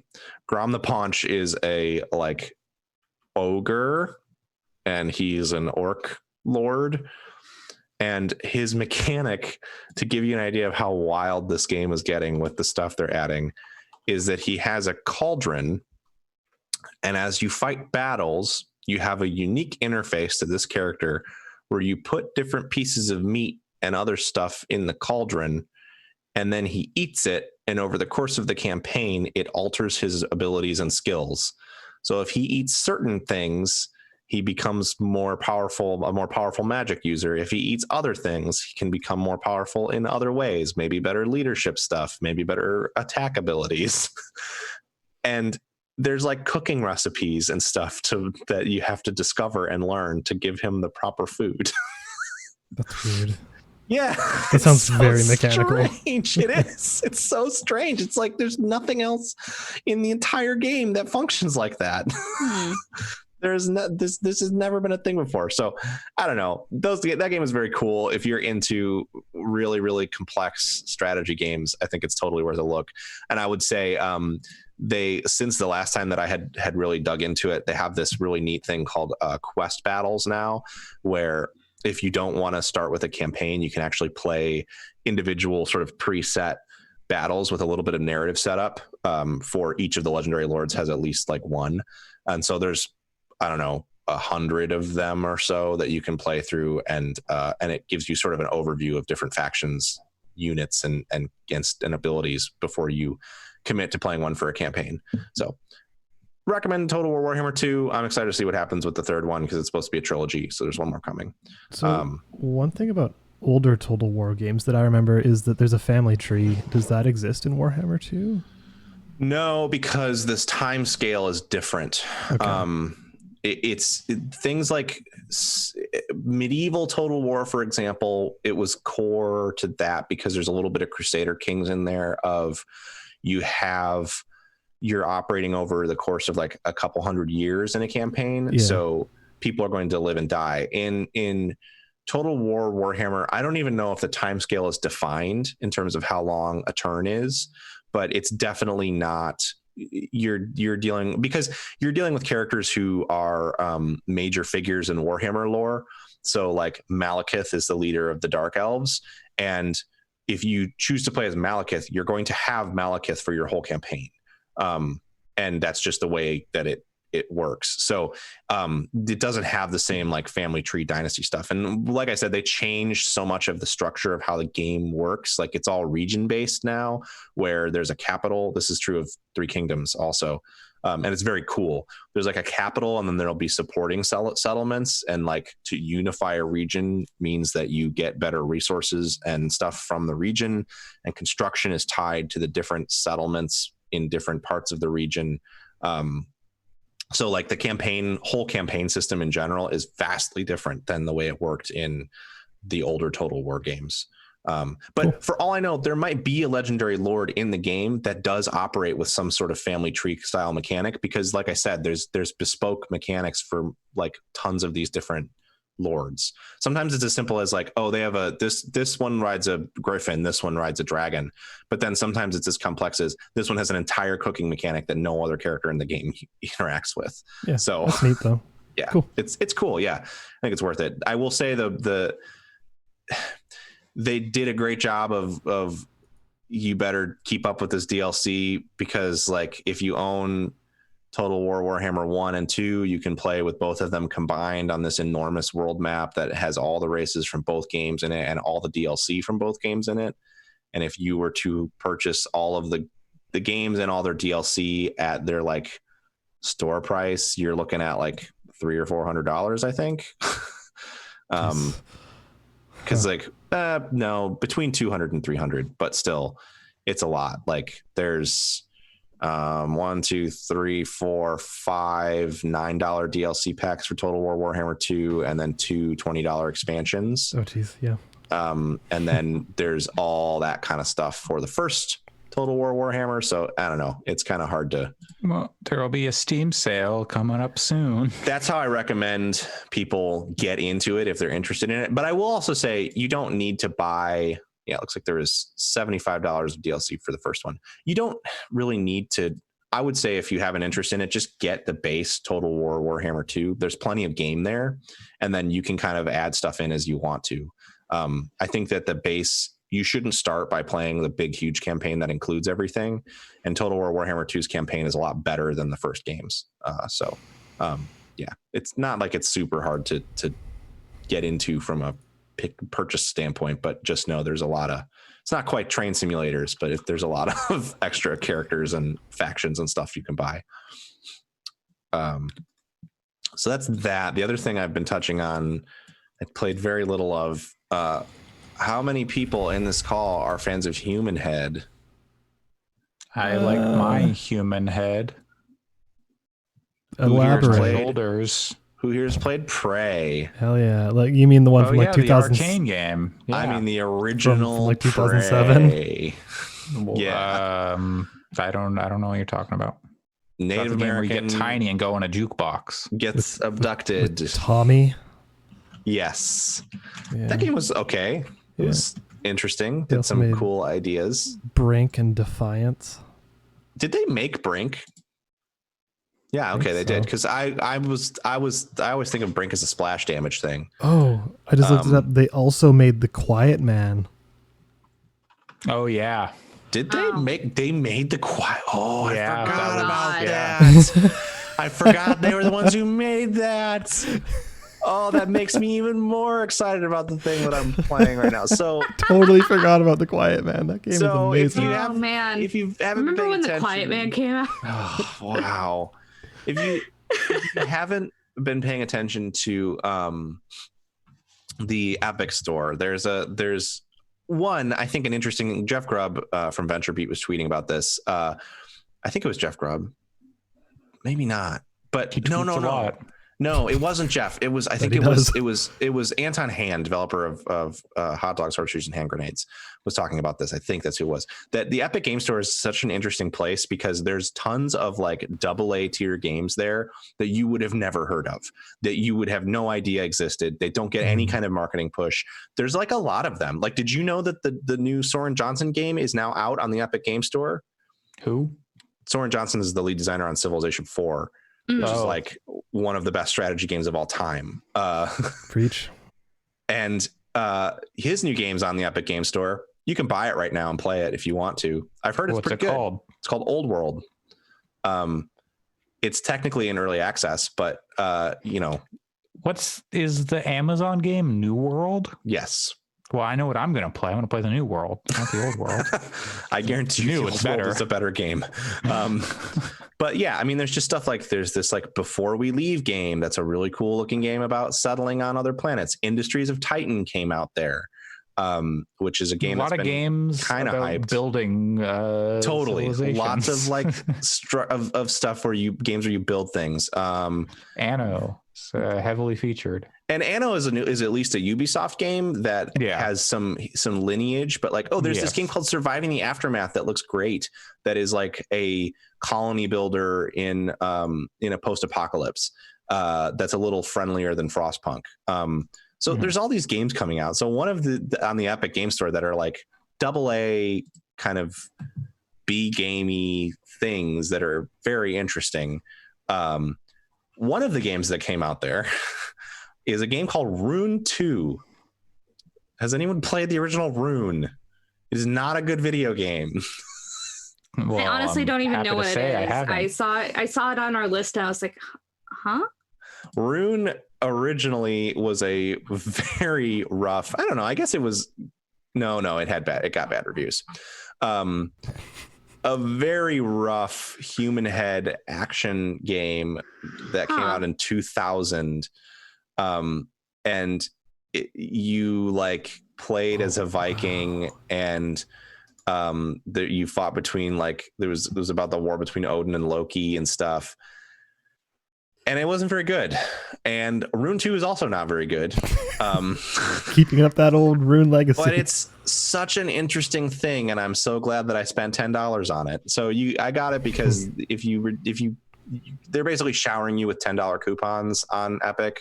Yeah. After buying it, I looked and I had gotten another $10 coupon. So you basically get a $10 coupon for redeeming GTA 5, and then another $10 coupon every time you buy something. Cool. So like it's basically like you get $10 off every purchase. And it's Epic's way, I believe the way they're doing it is it's their way of tracking what hit they're taking and what hit developers are taking. Like they're not taking money. When you apply that coupon, Epic takes the margin hit. They don't actually like make the developer pay any amount. That's my understanding anyway. That's how they've always done these sales in the past. So that's part of why they have this weird, like, get a $10 coupon every time you buy something. So I use it to buy a Rune 2, which is already on sale for $20, and then I use the coupon on it. And part of the reason is because I'm just so curious to follow that thing's remaining lifespan, because it actually sells itself as something that I would love there to be more of, which is sort of Assassin's Creed is another one of these kind of, but like make Destiny, but with swords instead of guns. That's kind of a thing that I'm into right now. The idea of that is make a servicey game where you can play, and this is what Assassin's Creed is missing, play it multiplayer, co-op with friends, but you're like swinging swords instead of shooting guns. I think that's very fun. I'm excited for that Gearbox Godfall game that's coming out on next gen systems and PC later this year, because it seems to be doing the same thing, even though it looks super generic. And that's sort of what Rune 2 sells itself as, is like a looter slasher. They use that language on the store page. And Human Head made that game and then shut down. Like that's their last game. They released it and it to incredible silence. No one talked about it, but then also the few reviews that it got were like 4 out of 10. And then they closed up shop. And as far as I know, most of their team ended up getting hired by Bethesda into a new studio, which we'll see how that goes. To make obviously Prey 2. Yeah, obviously I don't want to see anybody lose their jobs, but I wouldn't say that Human Head is necessarily who I would call a skilled developer who I'm excited to see their next project. I mean, I don't know. Quiet Man 2 gotta. But if that were the end of the story, I wouldn't be very interested in Rune 2 if it was just like, yeah, they made a shitty game and then closed up shop. But the publisher of Rune 2, I think they don't even have a Wikipedia page. I'm pretty sure it was just some people who said, fuck yeah, I want to play Rune 2, and then gave Human Head money to make it, because they're called Ragnarok Game LLC. Huh. And the Rune 2 is again about Norse mythology. So like I think they just formed this publisher just to publish Rune 2. And then there was another development team that did some contract work on it. So basically this Ragnarok Game publisher won't let Rune 2, the idea, die. And they put out 5 days ago a massive overhauled update that like called the Lazarus update that like does a ton of stuff to overhaul the game. And I would say at this point that I find the game pretty charming, even though it's not good. So it must have been really bad when it initially came out. But like, it's a lot of like minor tweaks, but then also things like in this patch notice stuff like parrying system implemented, which for a game about melee combat, reasonably important system feature to have, that you can parry things. Things like dodge rolling weren't in the game originally and now are. And it's a weird video game because it's so janky, but it has some charm and it's like very dumb. Have any of you played the Gothic games at all? No. Okay. It has some like, it's reminding me of those games a little bit. Gothic was made by a studio that went on to make stuff like Risen and Elix. It's this sort of like it's in this tradition of very ambitious RPGs that are not playing it safe at all, and I find that appealing because they're missing the mark on a lot of stuff, but also they're trying a lot of interesting things that bigger, more polished RPGs just kind of shy away from. And I think that's really interesting. Like, this game has a structure where it's time limited, basically, in that the game goes on a cycle and eventually you just run out of time and you have to fight Loki. And then then you fucking die like Wario, because Loki kills you because you can't beat him because he's way too powerful. And then you have to start the cycle over again. And your character retains all their stats and gear and stuff, but you have to kind of like go back to square one in terms of exploring the world and stuff in a almost roguelike manner. So like little things like that. And there's this really in-depth crafting system that has, like, let's talk about single player MMO, has like hundreds of different pieces of gear you can craft. There's a whole like settlement building mechanic where you're going around cutting down trees like it's Minecraft, and then like putting the materials into buildings, and then they build settlements. I guess in the original game, there were no NPCs anywhere. You would build these settlements, they were just empty. And now one of the things they implemented is NPCs that give you quests, which seems like another major feature. So I don't know. The NPCs are here. Exactly. Yeah. The NPCs are here in Rune 2. It's a weird game, and I'm really kind of excited to see how far they're able to, like, what they're able to bolt onto it to make it better.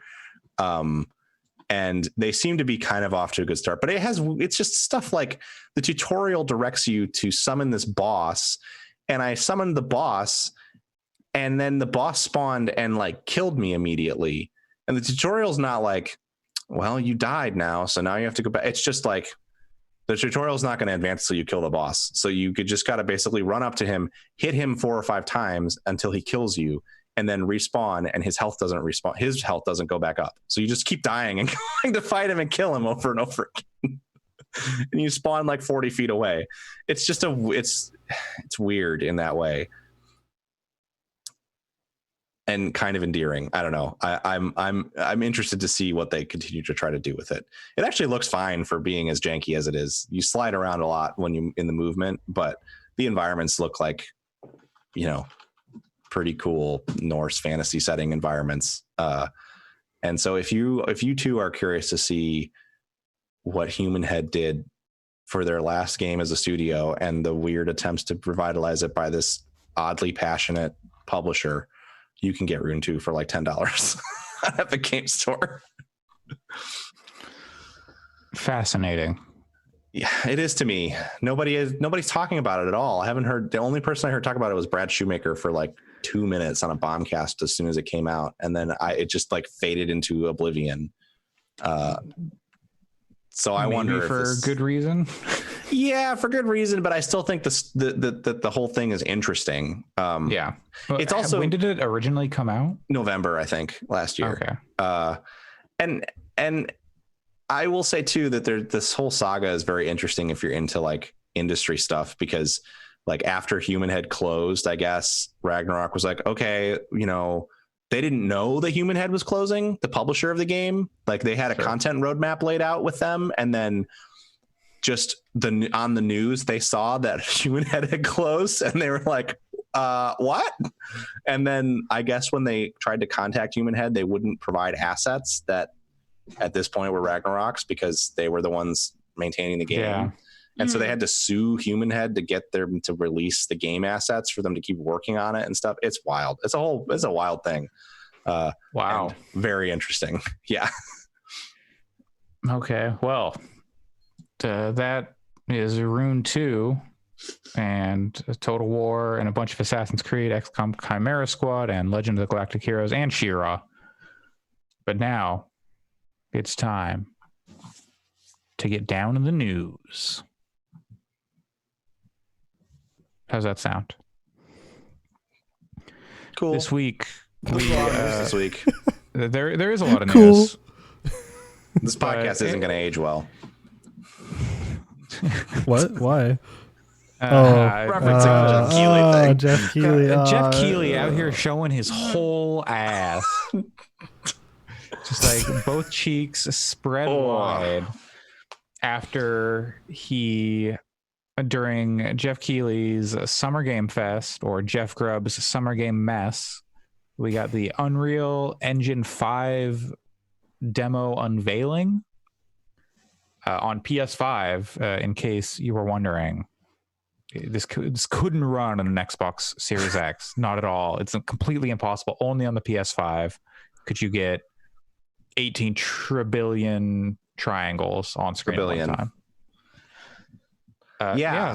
They showed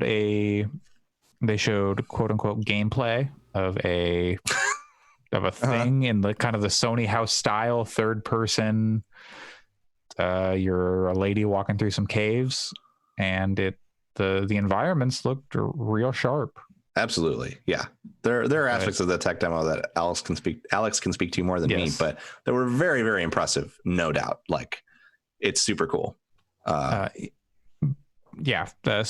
we should talk about that stuff, and then we can talk about Geoff Keighley's whole ass hanging. Yeah. I don't have a ton of opinions about Geoff Keighley's whole ass, but I do have opinions about, like, there's the cool tech stuff, and then there's the what does this mean practically thing too.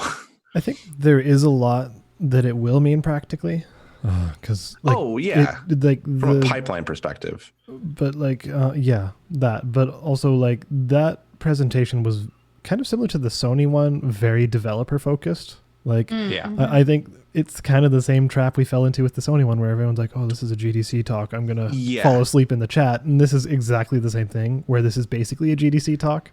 But people lost their minds over it, which is interesting. Yeah, the contrast there is well, it's because there was like a thing you could see, like, oh, I could imagine playing this. Yeah, I feel like it's like when you see that, you go, okay, I understand. It's more understandable, whereas the PS5 was very, very technical. Like watch it. Like, I might not necessarily understand all of the technical stuff from this Unreal Engine thing, but you can see the graphics and go, oh, it looked pretty. Which is the easiest way to convey something, right? Like, if you show a moving image that looks better than previous moving images you've seen, that's a very easy point of comparison. Maybe if Mark Cerny had scanned my ear before the presentation and I got to hear the audio that was going to be played for just my ear during that presentation, I would have been more impressed. Yeah, and then you would have done so without load times. That would have been yes, exactly. But like, yeah, Andre, you're right with the pipeline thing, because like, some of the stuff that takes up most of a developer's time, especially a graphics programmer, is doing meshes and texture maps and light maps and stuff like that. Which basically, because you'll have some model, like they use the statue in the case of this, which they had a film quality statue, which has like 1 billion polygons or whatever, like not actually 1 billion, but a huge number. And that's actually what you do when you're making games, is you start with a really high poly count model and then you scale it down. In like, sometimes you make it just really, really flat. And then what you're doing is applying texture maps to that. So it looks like it has depth and it looks like it has detail. So you're basically faking it. You're basically putting a layer of paint over this kind of lowly, like, low poly thing that looks similar to the thing you want, and then you get in. I was gonna say, it's like in Animal Crossing, where you make mushrooms on the ground by making a flat texture, but then you put in like shadows and shit to make it look 3D. Do you make the same thing? Do you make the mushrooms by peeing? No, that's a different game. Lame. But like all mushrooms come from pee. Interesting. Think about that. I had mushrooms for dinner tonight. Thank you very much. Someone peed on it at some point. I'm sure you watched them. It's fine. Someone peed. I mean, it might have been a squirrel. Could have been a bird. Somebody peed on those mushrooms. Speaking of pee, like with the scaling down, another thing that developers do is level of detail, LODs, which is like, let's say we have a model of Andre, which up close, Andre looks real good. And then, I mean, that's just true in general. And then, like, if we get 400 meters away from Andre, why would we use the same model of Andre? Like, if he's using 4 million polygons, we don't need that level of detail. So we have another model of Andre that's much lower quality that we can render at far distances that you don't care about the quality. So what they're saying is you don't need to do that work anymore.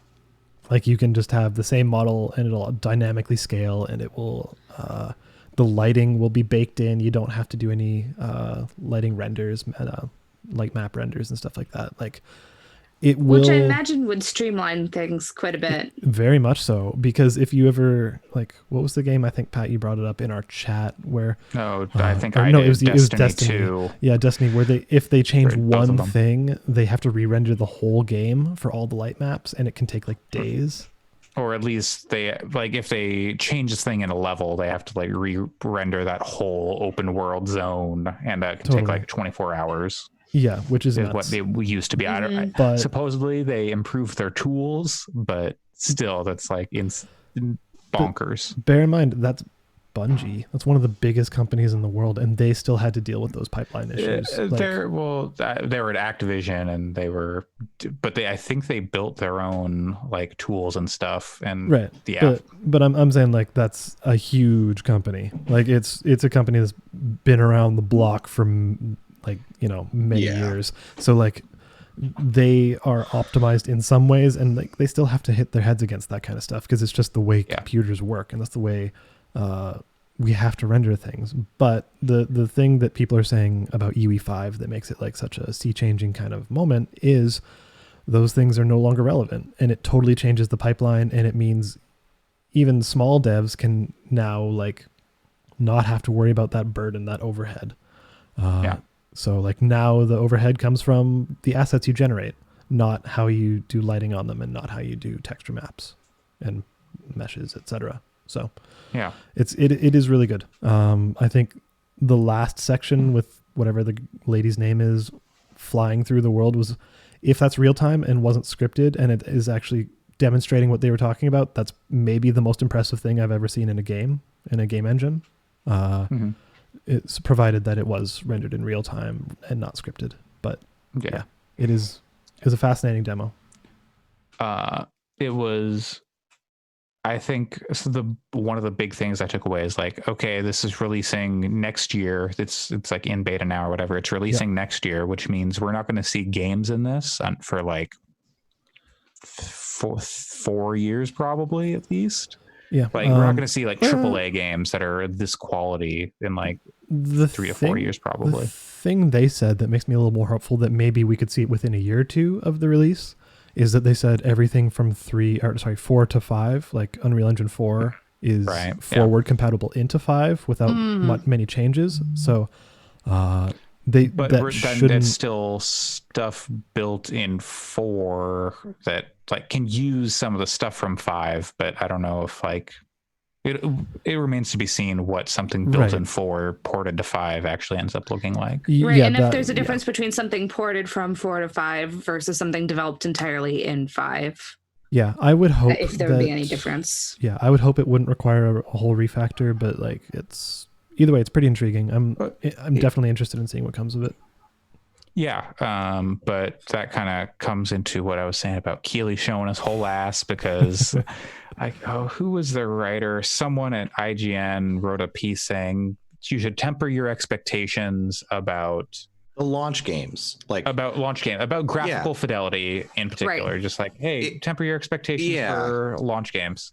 The whole point and tone of the article is, and I'm actually someone who generally I don't super love a lot of IGN's writing and reporting, but the tone of the article was like, hey, when they show Horizon Zero Dawn 2 or whatever the thing that Sony has, they didn't name any names in the article, but whatever these developers have, when you see gameplay, you might go, that's next gen in a way that you kind of haven't in the past because of just the sort of leaps that have occurred in the last couple generations. And that was all that the article was talking about. It's like, hey, it's hard for it's developers to get visible. the most and for developers to get the most out of this hardware during the first like iteration of games for it. That's kind of all it was saying. And Keighley Sorry, Alex. One thing, the article is called You May Need to Lower Your Expectations for Next Gen Graphics, written by Tom Marks on IGN.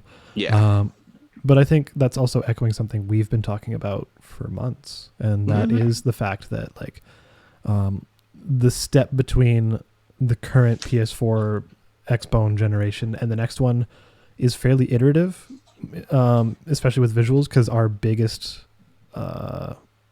bottleneck, I guess, is asset generation. Like, obviously, the stuff we just talked about with the rendering and the pipelines and all that, it takes time, etc. But like, ultimately, it comes down to how, like, we can render stuff pretty nice now. We can make shit look real good if we want to. Right. It's just, do people have the ability to do that? And so that means visuals are largely going to be probably pretty similar between these two gens. And at least for the first like year, this first round of stuff, and very much that article isn't necessarily talking about like the tech. They touch on that, but it's as much talking about the resources that developers have and the time that they have had with these new systems, and the fact that, you know, totally, Naughty Dog is working on. I mean, presumably they have multiple teams, so clearly, like, obviously there's probably a team working on a PS5 game too, but they're also launching a major game this year. So like, they may not have some mind-blowing demo to show you on PS5 for a new game.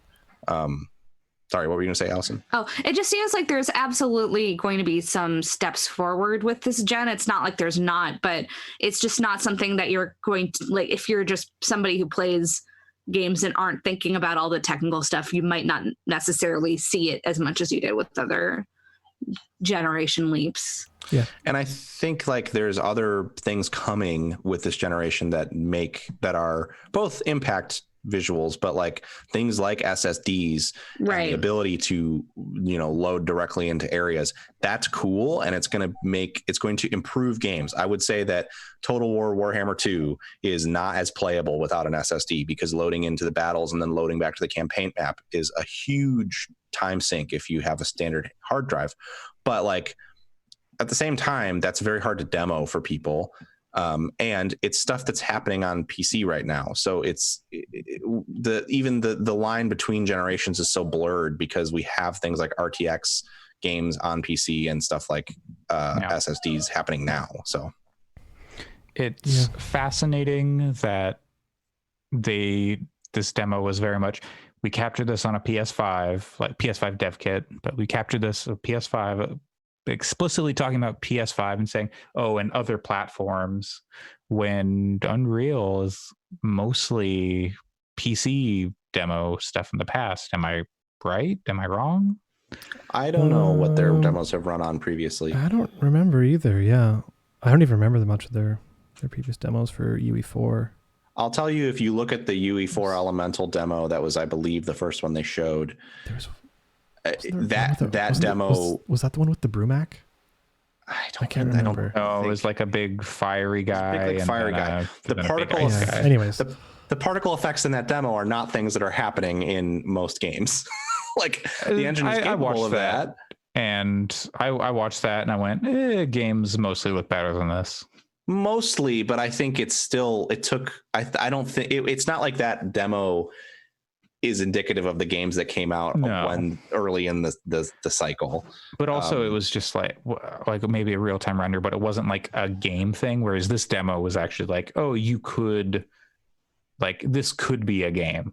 Yeah, sure. It's a tech demo still, but it's like actually like, okay, we're making a thing. But we also don't know. We also don't know practical things like, how big was that demo?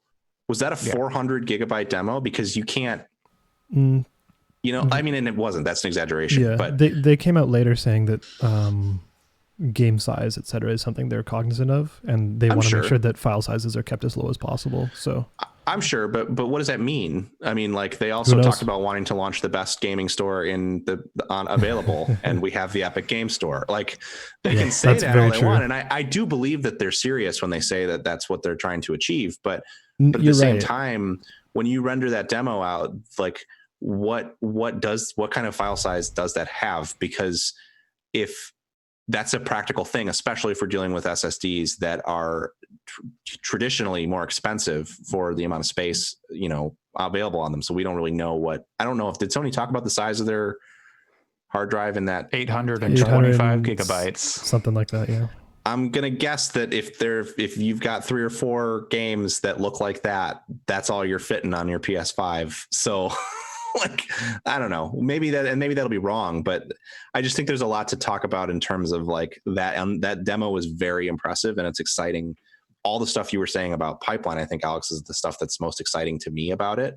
I still think that it's funny we're harping on the Keighley part, but I think this is true of people responding to the demo at large. The takeaway from that demo to me was not, wow, it looks so good, games are going to look like this. It's more the development pipeline stuff that is actually going to have a huge impact on the way that games are made. And so I think it was for Keighley to be like, this article's not going to age well.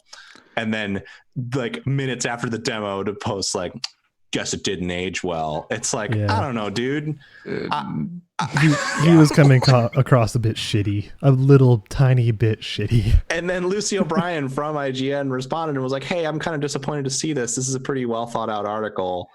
And like everything you're saying is addressed in the second and like third paragraph of the article. And then he was like, I think this jump is going to be way bigger because of SSDs. And like, you know, we talked about it, and Alex, you pointed out like the implications for SSDs in terms of like cache management and potentially having a pretty big impact on the kind of visuals that are possible. But if you're just like reading that and it's like if I show you a car and then you say, I don't know, whatever, and I'm like, yeah, but the turbo under the hood, it's like, that doesn't mean anything to you necessarily. So to like put that out as the like, especially oh, no, my troll is pure... okay because SSDs. Yeah, especially if you're talking about pure aesthetic, like it's, there's a lot of interesting leaps that this generation is going to be making. But I think from what I saw from the article, it's like a lot of people might not be able to discern that. So they should kind of...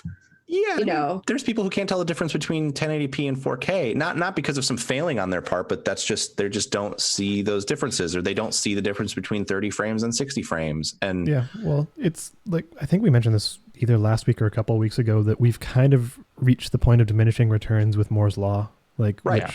And we got there pretty relatively early. Like 8K. Who cares? Like in most nobody people's can afford that shit. Yeah, like in most people's living rooms where they're sitting, let's say 6 to 10 feet away from their TV, maybe closer, maybe a little bit further, but like those kinds of resolution differences don't make a difference. Yes, between SD to HD, there was a big difference going from your old CRT to a flat screen 1080p screen. Yeah, totally, that was a big difference. But now, Pat, to your point, like 1080p to 4K. It looks nicer, but like it's I mean, it's something where I mean I've considered that because I don't have a 4K TV, and I'm like neither. and I'm like, well, it'd be kind of okay, but I don't necessarily want to. It's not a big enough difference that I would go and pay for another TV. Well, it's like, just it's like how a lot of people didn't pay for 3D. It's because the companies are trying to find ways because of that diminishing return that we're hitting. Like they're trying to find new novel ways to get people to buy new devices. Right. And I think like I have a 4K TV, and like Forza Horizon 4 looks great in 4K, but also it runs at 30 frames a second in 4K, which I want it to run at 60 frames a second. And like there was a story that came out, Assassin's Creed Valhalla, which looks like it'll be a marginal bump to visual fidelity over what's in Odyssey, the same way that Odyssey is a marginal bump over what's in Origins. But there was a Ubisoft came out and was like, we can guarantee Assassin's Creed Valhalla will run at least 30 frames per second on the Xbox Series X. And it's like, okay, what? Yeah, it's like, okay, who's bragging about 30 frames per second? Like that's like, I personally don't need like high frame rates. Like I'm okay with having that, but I'm not gonna like brag and be like, oh yeah, 30 frames per second. And there's so much to that beyond just that, the impact that has on like marketing. Like it's a much more complicated thing than just saying like it's 30 FPS, that sucks. But also when you're talking to consumers who are going to be expected to spend $400, $500, $600, we don't know yet, on these new machines. Right. I don't think you can put that tech demo in front of you can put it in front of a lot of like people that were watching the stream, and it's like, holy shit, PS5 wins, it's over, was what was happening in that chat. But if you put that in, it is, yeah. But if you put that in front of like my dad, he's going to go, wow, that's pretty impressive, but I don't want to spend $500 on it because my Xbox One X does PS4s are real nice already. So there was a point which this is maybe it seems irreverent to reference, but there was a recent girlfriend reviews video. I don't know if you saw it, the one for Half-Life Alyx. I haven't watched it because I haven't finished Half-Life Alyx because I'm terrible and I want to finish it before I don't think like there's spoilers in that video, but she makes a point about how like her perspective is she's kind of watching her boyfriend play a lot of these games, and she's reviewing it from the perspective of a girlfriend watching a game. And she made a point like watching Half-Life Alyx on a screen. She was like, yeah, this seems fine. It's cool. It's neat. And then she says the experience of putting on the headset and having your hands, like, because they have the index, they're using the finger controllers, like having that interaction and watching your hand do these things and having an effect in the real world, that tactile kind of interaction is a huge part of what makes VR and stuff so exciting that you don't get from watching it. And I think it's going to be the same thing here. Like, totally. It's using it that's going to make it. And it's like, how do you convey that to people? Like, it's so hard. Right. It's really, really hard. Yeah. And that's a challenge that they're going to have to overcome. And I don't think that the solution is for major games personalities to like do their cheeky shit on Twitter. It's just like, dude, either be part of the solution or shut the fuck up. Or even like stuff with like SSD and load time. Like, yeah, I bet if you like put this in front of people, it's going to make such a big difference. But if you say like to somebody, hey, buy this $500 machine, it'll load things faster, is like that's not necessarily great marketing. So it's you need to find a way to sell these improvements that aren't quite like, you know, when you first go from like the Nintendo 64 to the GameCube, you see looks better, obviously. Totally. Like it's so much, it was so much easier to just sell based off of like even just like still images of like, this looks better than this versus, you know. Yeah, and I think specifically with load times, people keep being like, oh yeah, load times are better. And then there's some people that are like, yeah, so. But it becomes a quality of life thing. Like they demonstrated it with Spider-Man, which like, I don't know, what does that have? 45-second load time? They sometimes demonstrated, they showed it behind like closed doors. I don't think they actually showed it to people, but. Right, but like for the sake of argument, we'll use Spider-Man or Dark Souls or whatever, stuff that like has significant load times between things, like let's say 45 seconds to maybe even a minute. Like even God of War had some pretty long load times at points at points like, in game, like if you died, but if like, in gameplay it was pretty seamless. But like regardless, like games that have long load times, you kind of you have that expectation of waiting a minute and you're used to it. But the second you take that away and like you play that for a month, like it's not about that first load time that gets shortened. It's about year 3, because at that point you've probably saved days of load times. Like playing Destiny 2 on PlayStation is a fucking nightmare because of the loads. It just they take so long compared to PC. I'm like, what am I even doing here? Yeah, so like it's not about the first load time. It's about year 1 of you know, having a minute less every time. So that's what the most popular games are. Like, I don't know what Madden is like, or like FIFA, but if those load times are cut in like 90% shorter, then that's that much quicker you're in a game of FIFA. That's that much more time you spend playing it. Exactly. Seems like a good and then thing. You'll go back to your PS4 and be like, oh my God, how did I live with this? Right. But yeah, it's like, it's like you realize like once you have it, you can't go back, but it's like, how do you get people to make that? Yeah. And how do you say, hey, this is sexy. Right. Exactly. It's like, hey, is this like a huge, like, this is like going to be a big quality of life improvement, but you can't really show that in like, teaser trailer and have people go like, oh man, those load times are short. Yeah, like, you don't see bros like doing chest bumps and being like, fuck yeah, those load times, and then like whatever they do, to smash the beer can on the head. Although I do kind of want that trailer now. Yeah, that'd be pretty cool. We'll just be like, oh, load times. I do They're think nothing. It's like, I think you just convey some of that stuff by showing honest and real gameplay footage with that stuff just sort of happening. And you just, at the end of the day, what a lot of people forget is like, you still got to make a good game.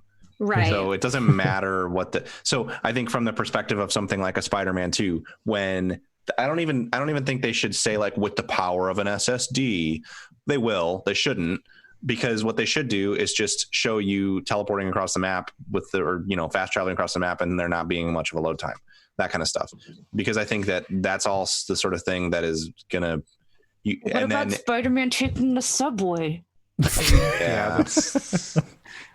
I think you have to show like, okay, here's what it looked like on the PS4. Here's like what fast travel was, and okay, here it is in the PS5. Because if you don't show that, no one's gonna be like, oh my god, it loaded so fast. But the problem is that nobody actually wants to see that either.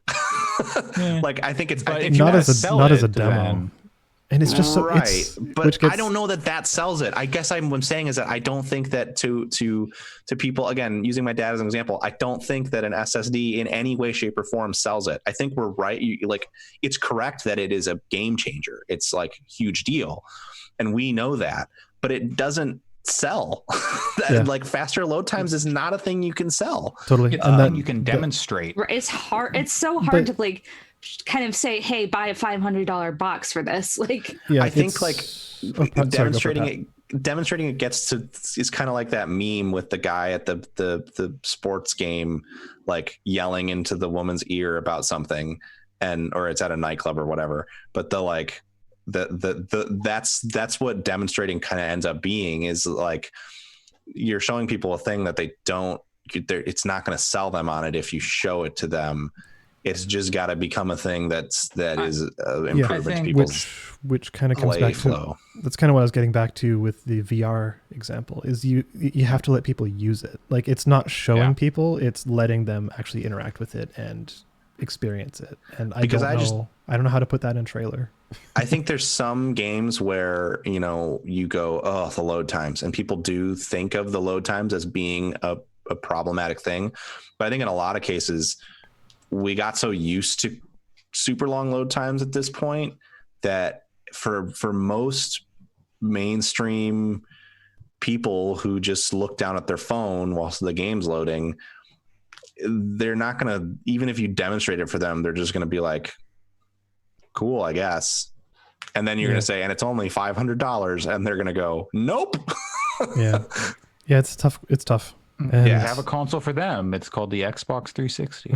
Well, and the way that they're going to do it is the way that they have to, that I think sucks, and is kind of in the more anti-consumer camp, where they're going to be like, these load times are so good. And also, if you want to play Spider-Man 2, you're going to have to buy it. Where's the like beef? you don't get to do this unless you buy it. Yeah. And just sell it because like you have to, because that's where the games are. Speaking of buying it, along with that Unreal, the Epic thing, Epic announced that whole thing is really cool. That developers, is cool. So Epic announced that developers using Unreal Engine, Unreal 4. I don't know if this is going to transfer over to Unreal 5, but it is.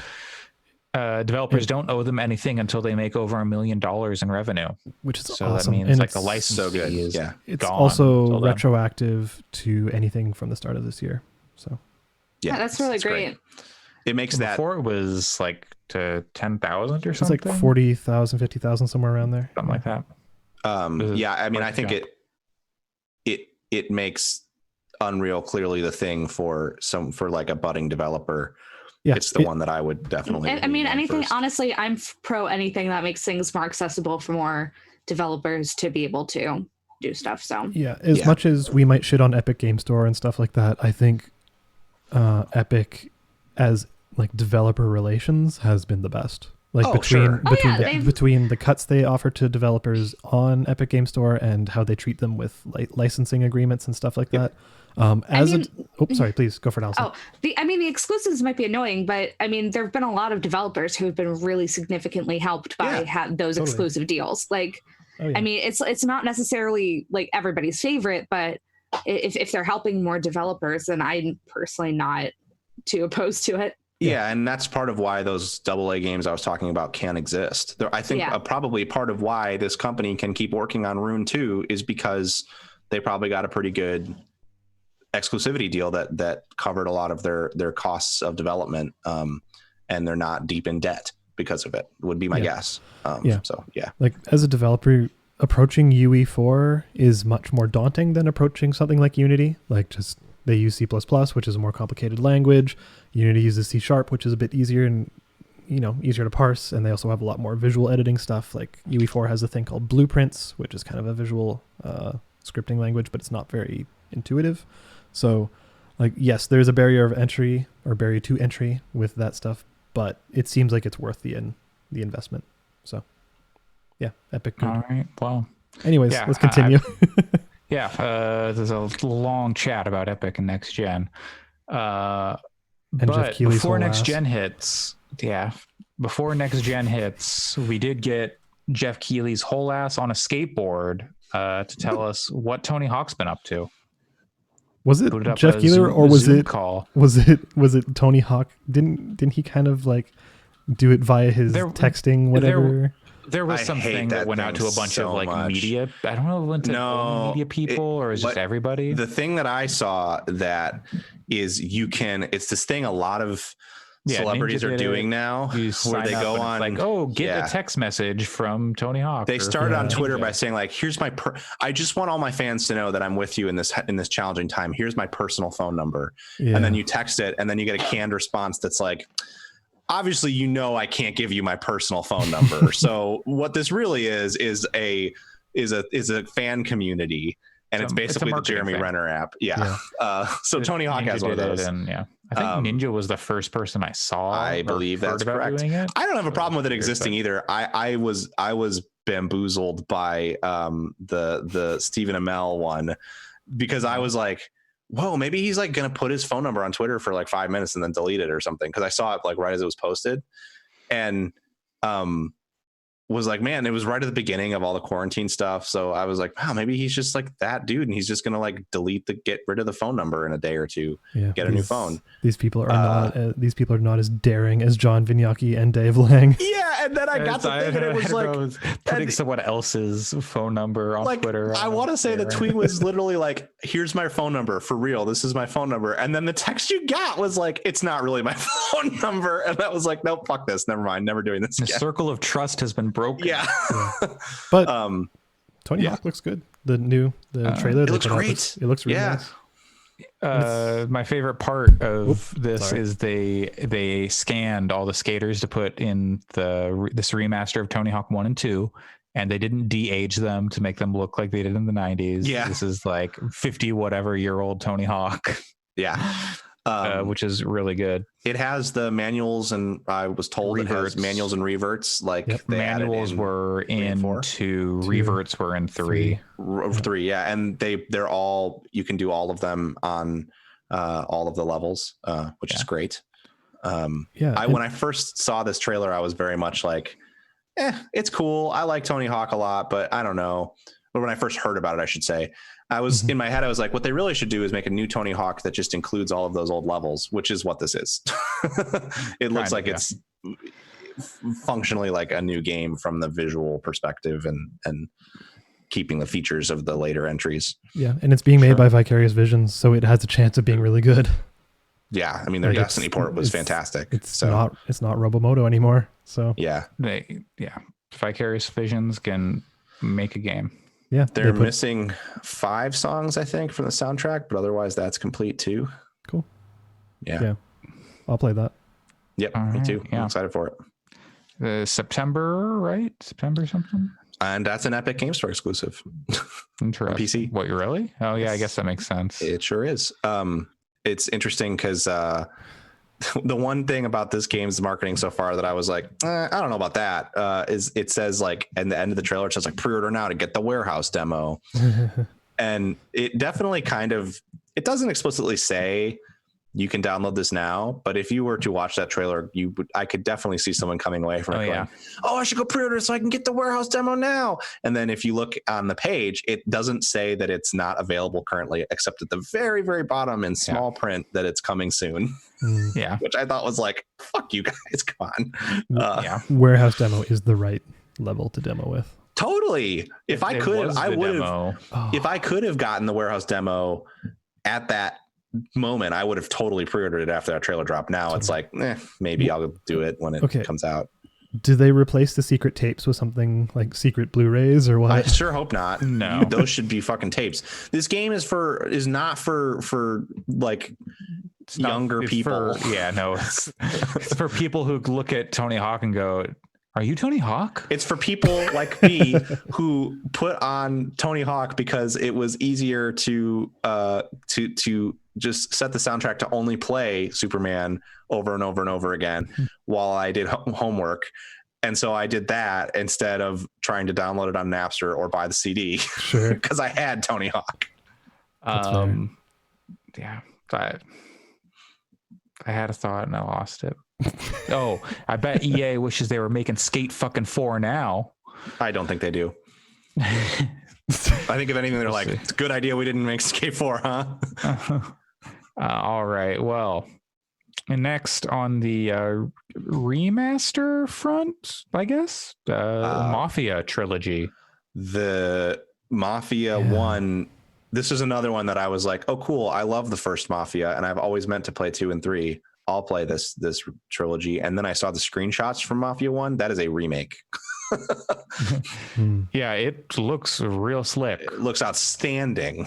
Yeah, it looks nice. I'm looking forward to Mafia 2, where you get HD Nolan North talking to Nolan North again. Yeah, that is a good moment. But yeah, I mean, Mafia, the first Mafia is a phenomenal game. And so for it to get this kind of a remaster treatment, a remake treatment, visually at least, is pretty cool. And I mean, at this point, I would assume that it's the same story, but otherwise, like, if they're rebuilding the world to that level of fidelity, I would assume that there's pretty significant changes to the feel of the game, which, you know, that can go either way. But I am excited to see what they do with it, because the visuals are really slick, and Mafia 3 plays really, really well. I played a little bit of it, and it's a good playing game. So that'll be cool. There will be more details on May 19th. So what, Tuesday? Yep. No, Wednesday? Is that? No, yeah, Tuesday. Yeah. So what is time? What is it's midnight, so the date changed over, and I'm like, well, what day is it now? Yeah. All right, our next news story.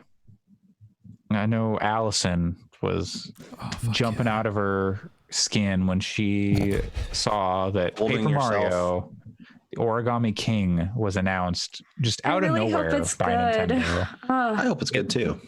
It looks real that's good. The thing is that, interested. like, okay, I love Paper Mario, we know this, but its track record is mixed. Yes. To say that, to be very diplomatic about it.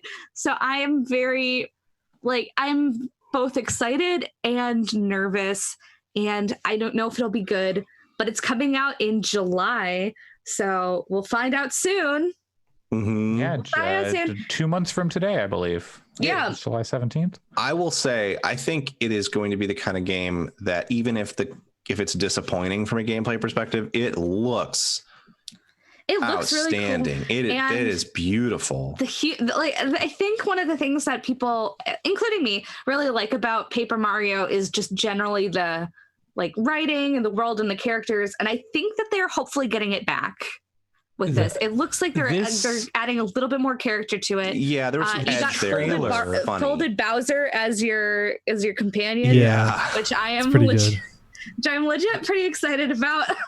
And this trailer starts with the most incredible line in any video game ever. Wow. Which is, will you crease yourself and be reborn like me? Which has some very strong, I'll do anything, Mr. Obama. Please help me then perish. I absolutely was I've never played a Paper Mario, and I'm generally not a particularly big Mario fan. I mean, a lot of it has to do with I don't like Mario, to be honest. I've tried multiple times, but I think that there are some incredible games in the series mechanically, from between Super Mario 64 and at the time anyway, and Galaxy, and I think Odyssey is really a great game. But I am not the target audience for Mario. I generally find the tone of the world to be pretty off-putting, and but the weirdness in the opening of this trailer, I was like, okay, this I can get down with. Kind of why I love Paper Mario is that it adds it takes Mario and it just imbues it with so much character that I feel like the world doesn't always have, and there's a lot more personality, which is what I really love about it. And then I also think just the diversity of the gameplay on display from an exploration standpoint. You're in boats on water and they're running around, and I mean it looked fun. That stuff, the combat to me looked pretty, I don't know, we'll see. It looked pretty gimmicky, and that's the issue that from what I understand, that's kind of been the issue with the last couple entries. Kind of. Do we have gimmick, stickers? Yeah, the gimmick with the sticker one was that you had a finite resource for any battle. Yeah. And I mean, overall. So if you ran out of stickers, you were completely boned. You didn't have a basic attack to fall back on. Right. So I'm hopeful that the combat mechanics are more like the Thousand Year Door, which will be nice. And then I hope that every side character is not a toad, in Sticker Star, because literally every side character was just a toad. It was so annoying. Yeah, which makes it feel like they didn't understand what people liked about Paper Mario, which is so totally weird. Having folded Bowser as your buddy seems like they kind of heard it.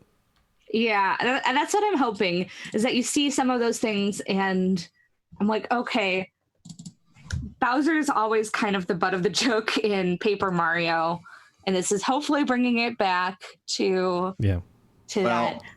But perhaps I will dust off my GameCube and try a little bit. I don't think I will be able to commit to playing through an entire one of those games, but this definitely made me more interested in looking at those. There's a couple of worlds that I kind of would like you to get to. Sure, yeah.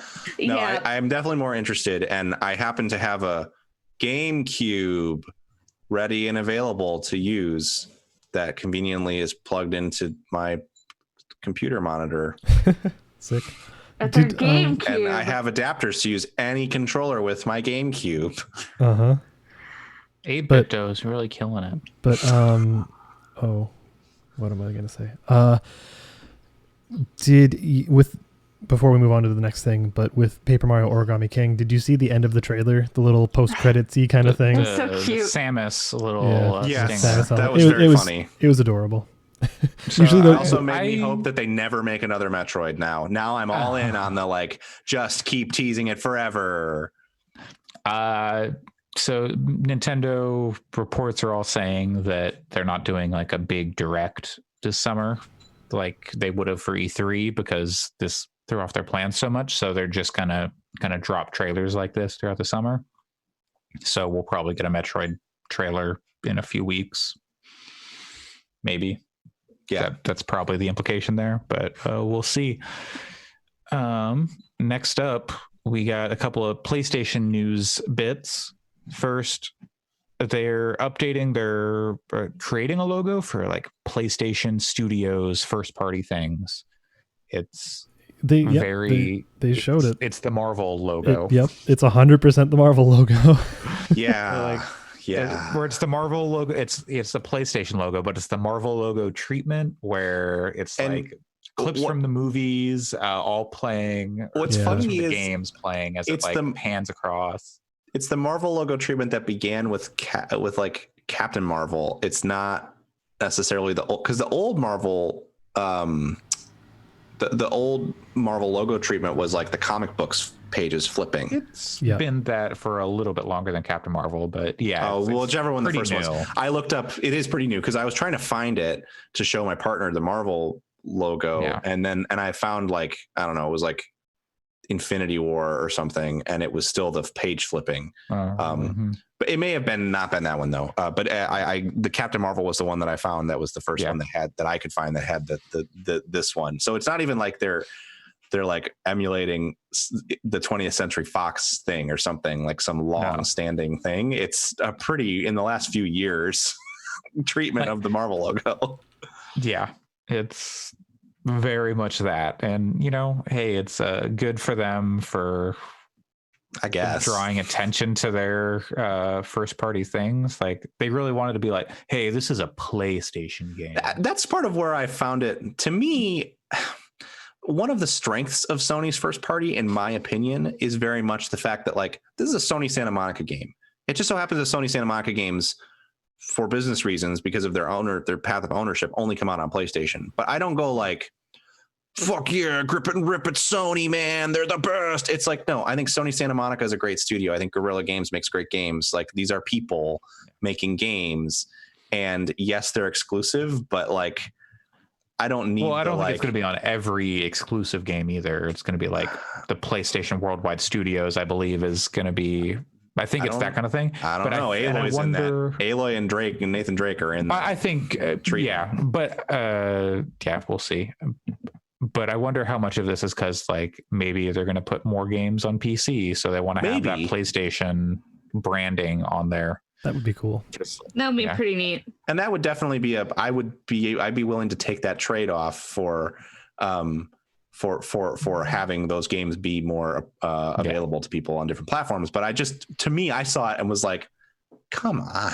Oh yeah, no, it's very much like, do I need this? I don't know. And yeah, I don't know. I don't look at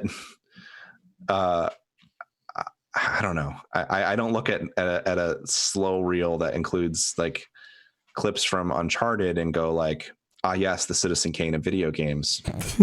Nathan Drake. You don't? I mean, they're all achievements in their own right, but it's just a weird way to message like these are. I almost think those like commercials they did where it was like the kid in the bar and then there were all the characters from the different games. That felt more tonally like, yeah, they are all on PlayStation. That's a good advertisement, even though it was kind of cheesy.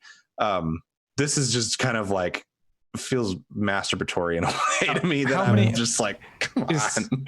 So this is going to come like kind of like splash screen kind of stuff as games are booting up. But if games are supposed to be booting up real quick, how often am I going to have to watch this thing?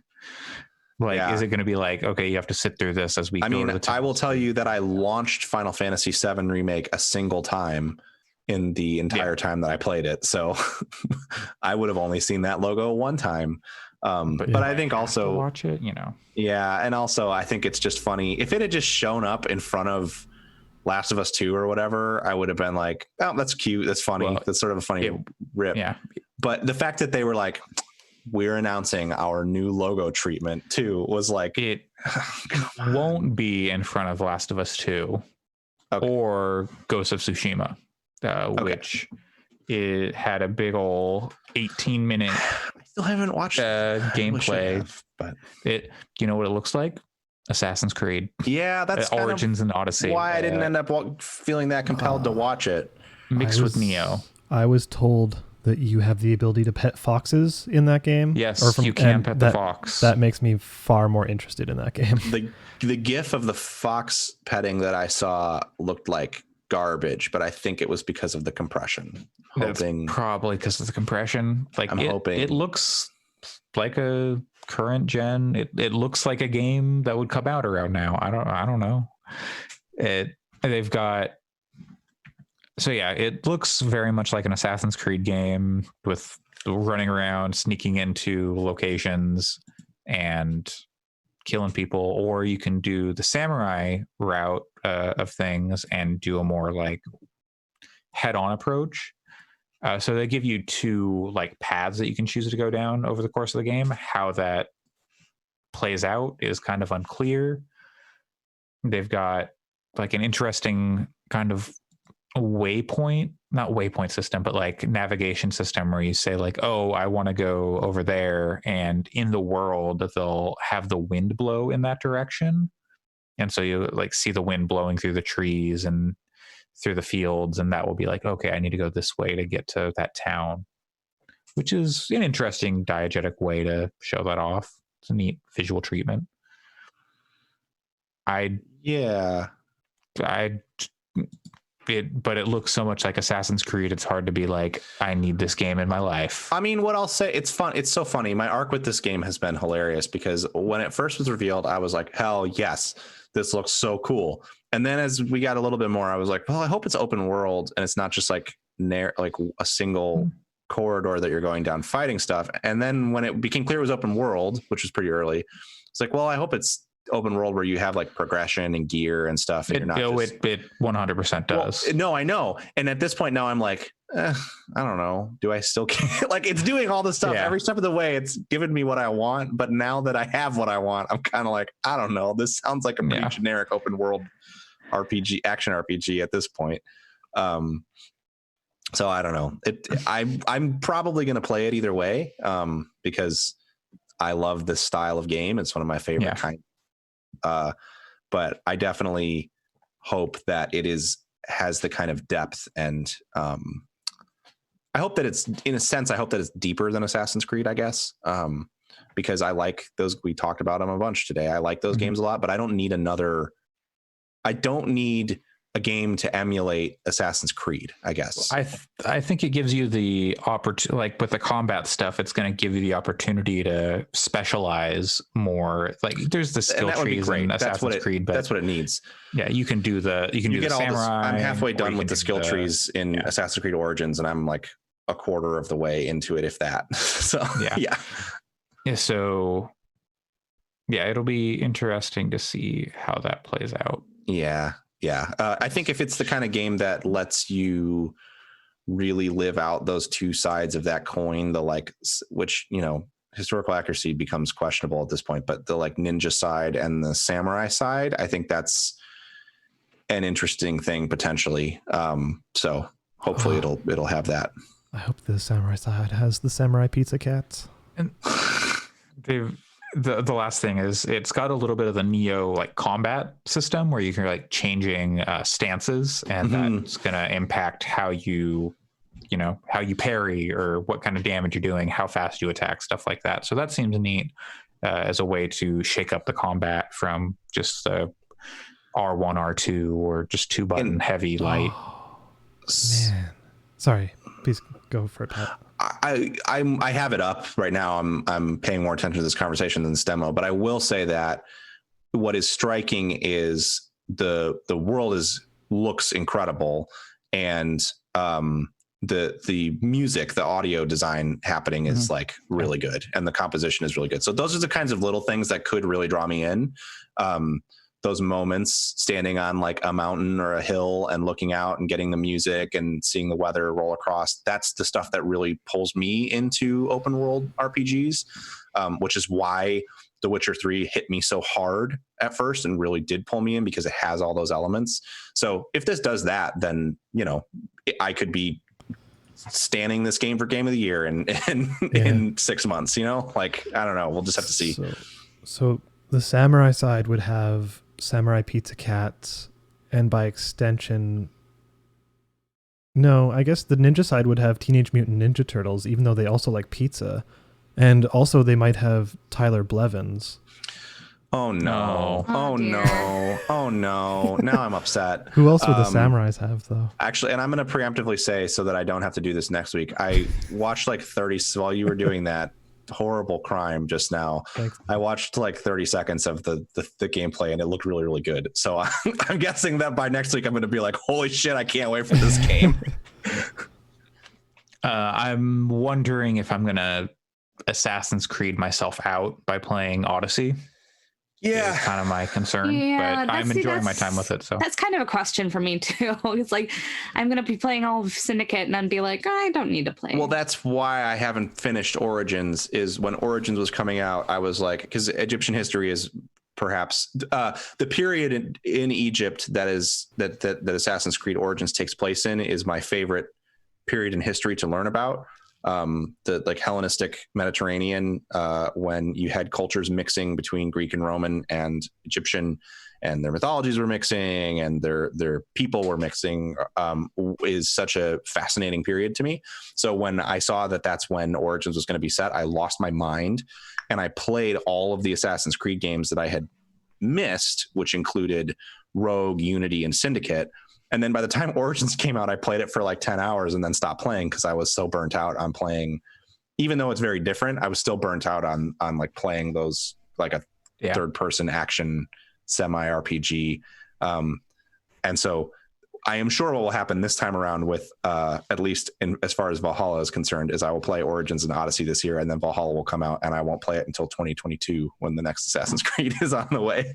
But I don't know if it'll come into play with Ghost of Tsushima because it looks very similar from a gameplay perspective, but it also is such a different setting. Like it's historical, but it looks like it's going for a different kind of tone. And so that might a lot of it for me is that like narrative structure and tone is another thing that I tend to get burnt out on, and this just looks different. So we'll see. All right. Well, next news story. SpaceX is helping NASA send some people up to the International Space Station or some supplies, something like that. And as a part of that, you can try your hand at docking the shuttle to the ISS in this little web browser based simulation, which is pretty neat, but it's real tough. Yeah. Do you think they're going to move the production of Teslas into space? Is that what's going to happen? So that they don't have to be locked down? How do they get them back down? Sorry. Just drop them from orbit. Elon Musk is a fucking dipshit, so I can't not think about that whenever I think about SpaceX. I mean, same. Like, honestly, I just saw this in the news and I was like, oh, fuck Elon Musk. I like how. Sorry. Oh, I was just an aside. I was looking for a podcast to listen to the other day, and I saw Elon Musk was on Joe Rogan, and I'm like, could not pay me to listen to I think he's been on Joe Rogan like he's been on 15 multiple or 20 times. They're they're tight. I was like number one on the podcast. Yeah. I was like, oh god, I'm not watching. Like Joe Rogan is also threatening to leave LA and move to Texas, which is very funny given that his entire revenue stream at this point is based on getting famous people to sit across from him and do drugs for an hour. So like, I don't know that he's ever going to leave LA. That seems like pretty empty threats to me. Yeah. Anyway, but to your point, I like how 10 years ago, everyone's like, oh, Elon Musk is cool. The Tesla idea is awesome. He's actually thinking of the future. And now that in the age of him getting too much control over Twitter and naming his child something extraordinarily dumb. and literally becoming the villain in an Deus Ex game. Yeah. that has employees. He tried to get them killed by the police. Yeah, there's a lot of stuff which has marred the Tesla and SpaceX names, even though they are good ideas and they're being executed on relatively well. I mean, but it's maybe not for the production that's doing it exactly. And I also think SpaceX is a particularly dangerous thing because it is the idea of privatizing space is terrifying, and the least we could do is keep capitalism a thing that we ruin Earth with and not take it to the stars. I'm going to the one place capitalism can't reach me. Space. And so I think that I've always been wary of SpaceX, and I think stuff like this it's relevant to this conversation too. I don't mean to like derail us, because stuff like this docking simulator is the kind of stuff that is interesting, and I'm certainly going to mess around with it, but it also is very much designed to make you go, oh, SpaceX, they're cool. They did the ISS thing, and there was that docking simulator that you could use on the web. I mean, they don't want you to think of SpaceX as Elon Musk's weird hobby project that is potentially going to allow him to buy Mars. Like that. So it's an interesting thing. And I think this conversation we're having is good because this is the stuff we should talk about when this comes up. And I actually find it a little bit troubling that when it's reported on in games media, you don't see those conversations happen. So yeah. That said, this seems real cool. So no, this is neat. I'm not saying don't try it. It's I think it's I don't know if SpaceX or I don't know who made it. I guess SpaceX made it. They've got the branding on there. But. Yeah, and if you like it, Kerbal Space Program 2 coming soon someday. Yeah. Talk about.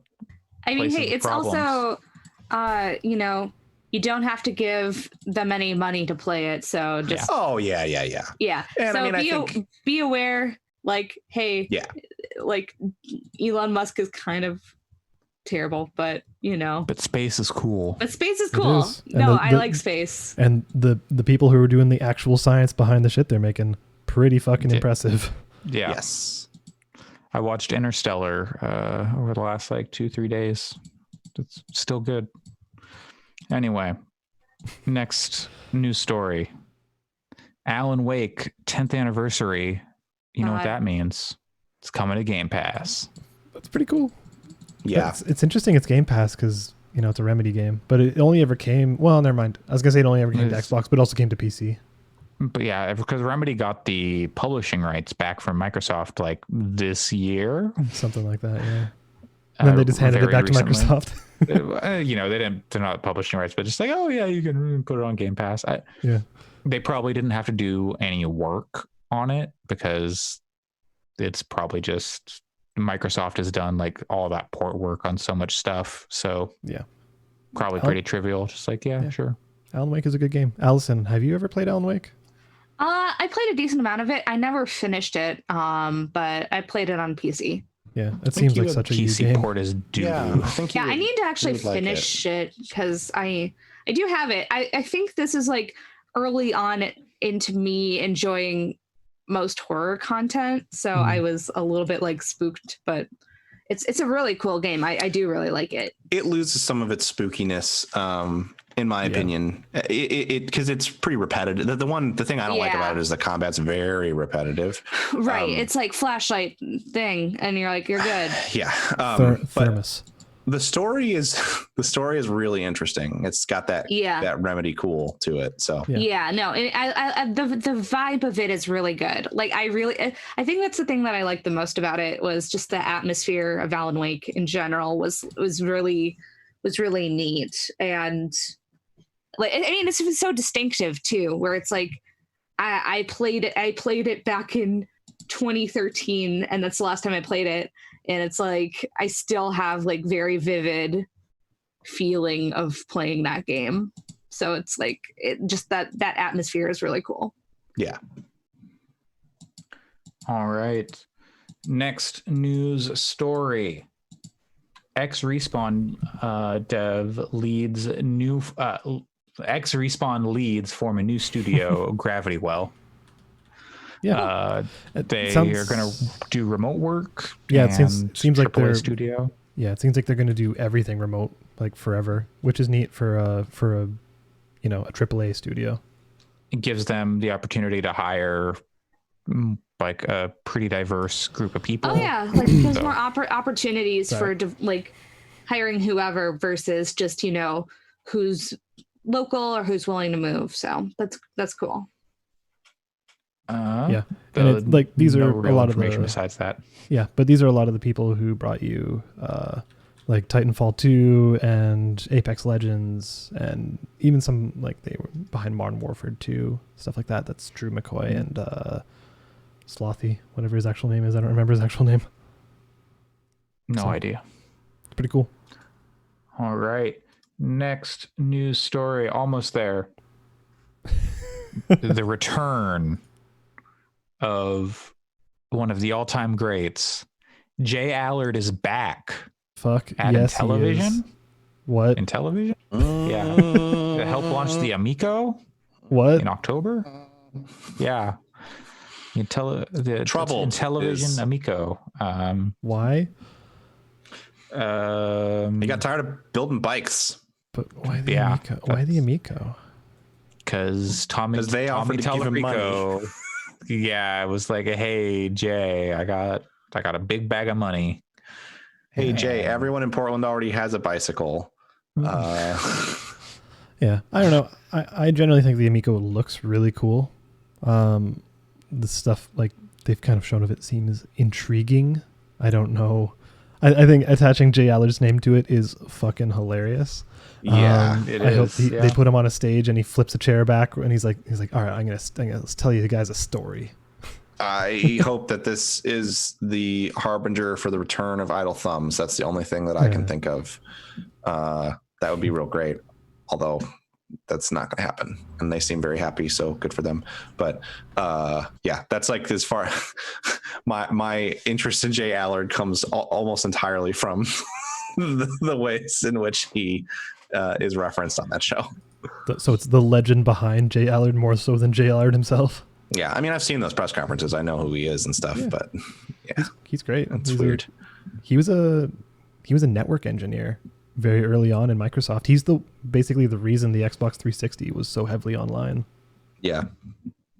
So like he's significant. Great for the Intellivision, which is not online at all. Yeah. Good thing he's there. And finally, our last news story. It's a real doozy. Last year, 2019, maybe 2018, a game called The Culling came out as a battle royale game. And it basically shut down, I think, a week into its operation because it just didn't have the player base. Looks like it came out in 2016. What, really? Yeah, it was pre-PUBG, I think. Yeah. It was like one of the first standalone. And the thing is part of the reason it failed is because Battle Royale wasn't really like maybe the tips of people's tongues. So it was like, oh, this game is like is like Battle Royale. Was it a stick and rock game? Yes. As far as I know, it was very much like you got into these games and you started with just your fists, but instead of looting stuff, it was like, oh yeah, you find a pipe and now you have a pipe you can swing at people, and then now you wired a rock to it and now it hits people better, and like there were guns and stuff you could find, but that it was definitely more in line with a Rust that was a like rapid play till everyone's dead. So I don't even know if it had like a closing circle or anything.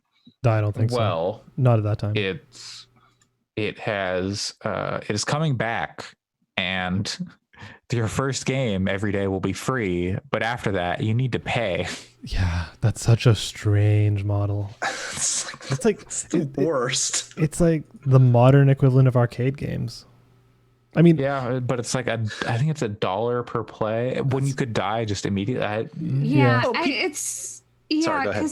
No, I mean, it's just like I've thought about that. Like, what would be the interest in that? I mean, like, I still, when we're not in pandemic times, like, I like going to a local barcade, but it's like, you know, that's the experience of it. Like when you're at home, you don't necessarily, like, I don't know, $1 per play feels very. Yeah. And sorry, go for Pat. If there were two barcades side by side, both locally owned, and in one of them you could go in, pay for beers, and shove quarters into machines, and in the other one they said, "Oh, the machines are all free to play. We just want you to hang out and have beers. So you know, just enjoy the machines."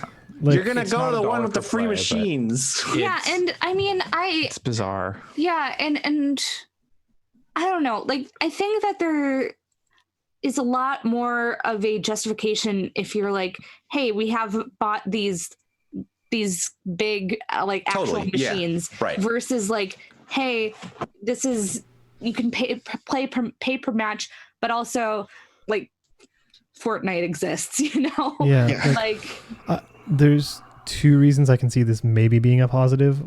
One would be like in PUBG, something that was annoying was how many AFKs there were. They were just kind of they would follow the plane and accrue credits to buy stuff, but also that wasn't really affecting people's games, so who cares?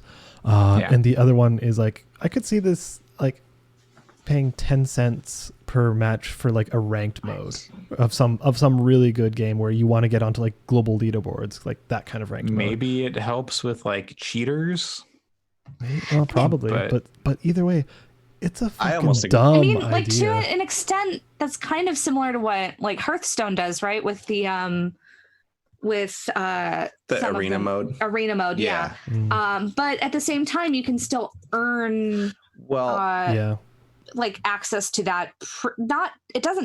It's not too long. Like I haven't played Hearthstone since all of the like Blizzard stuff, but I mean, like I didn't necessarily feel a lot of pressure to get into that, and it's not like the main mode of the game either. So And with card games, because they all have something like that, those modes, Arena and in its Expeditions in Legends of Runeterra is a similar mode.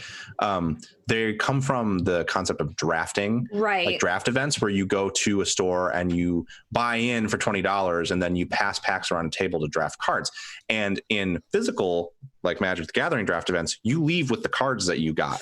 So you come away with something. And that's why in those modes, like in Arena, it costs $2 to play in Arena, but you always get a pack at the end, which costs $2. So you always get the equivalent value of what you would have gotten if you just went into the game store and bought a pack. Right. And if you're particularly skilled at Arena, you can earn way more. Yeah. So this is like, you're just paying. It's like if every ranked match in Hearthstone cost $1. Yeah, and also, like, I don't like Hearthstone, but it's a good game. The Culling is not a good game. Yeah. Right. Like, yeah. And I mean, there's a big difference between, hey, here's a really good game. You could theoretically not put any money into it and still have a good time. But also here's ways that you can pay and get like kind of extra content or more things that you might want, versus here's a not very good game. Do you want to play it at all? Pay us money. Like I think sorry. Oh, I'm going to break down the prices for you. To buy the game, $6, $5.99. You also there's a price of entry? Yeah, unless you owned the Culling or the Culling 2. Oh yeah, they made a second one. Yeah, that's what I was thinking of. Like it was up for a week and no one was happy about the Culling 2. Right. So if you owned either of those, then you just have this new Culling game. A 3-pack of play tokens is 99 cents. Okay. 10-pack, $2.99. 20-pack, best value, $4.99. Then we're on to unlimited online pass. 7 days, $2. 7 days. Oh my god. 30 days, $5.99. So basically, you're basically spending $6 a month as a subscription service if you want to play this every day. Right, and it's like those prices could be worse, but like I would find that probably acceptable for a good game. And like I'm paying $15 a month to play World of Warcraft right now, but I'm having a really good time with World of Warcraft. Right. And it's also like a game that services a lot of people, that incurs server costs and has ongoing support and development. So like, I guess if they take the Culling and make it into a fucking awesome game that they're constantly having events and adding new content, sure. Yeah, like I wouldn't mind paying $6 a month for if I was really interested in a game and I was playing it every day. Like, I probably wouldn't mind. But like, you can't just say, "Hey, here's this game that presumably nobody's like, oh yeah, I can't wait." And yeah, so let me put this out there for you. The Culling still has existed on Steam, right? In the last 30 days, took it down. They took the Culling 2 down. They took the Culling 2 down. Yeah, the average number of players of the Culling in the last 30 days was 2.9. At its peak, it had 4,500. Which is not good peak numbers. Well, especially if it's like a battle royale, you need players. You need lots of and you don't want to be playing against the same people all the time. I take that back. There is no version of the Culling that you can currently get. So what happens? Well, now you can get the Culling Origins on Xbox One. Okay, well. Cool. Also, the Culling 2 store page is still up. You can't get it anymore. But it says the Culling returns to take Battle Royale to the next level. Real world weapon ballistics. A strategically brutal melee combat system, and goes on from there. But oh my god. Cool. Real world weapon ballistics. It's receiver, but it's a battle royale. You can blow your leg off every time you try to holster your weapon. The Culling Origins reviews mostly negative. Yeah. Cool. Yeah, this seems like a very bad decision.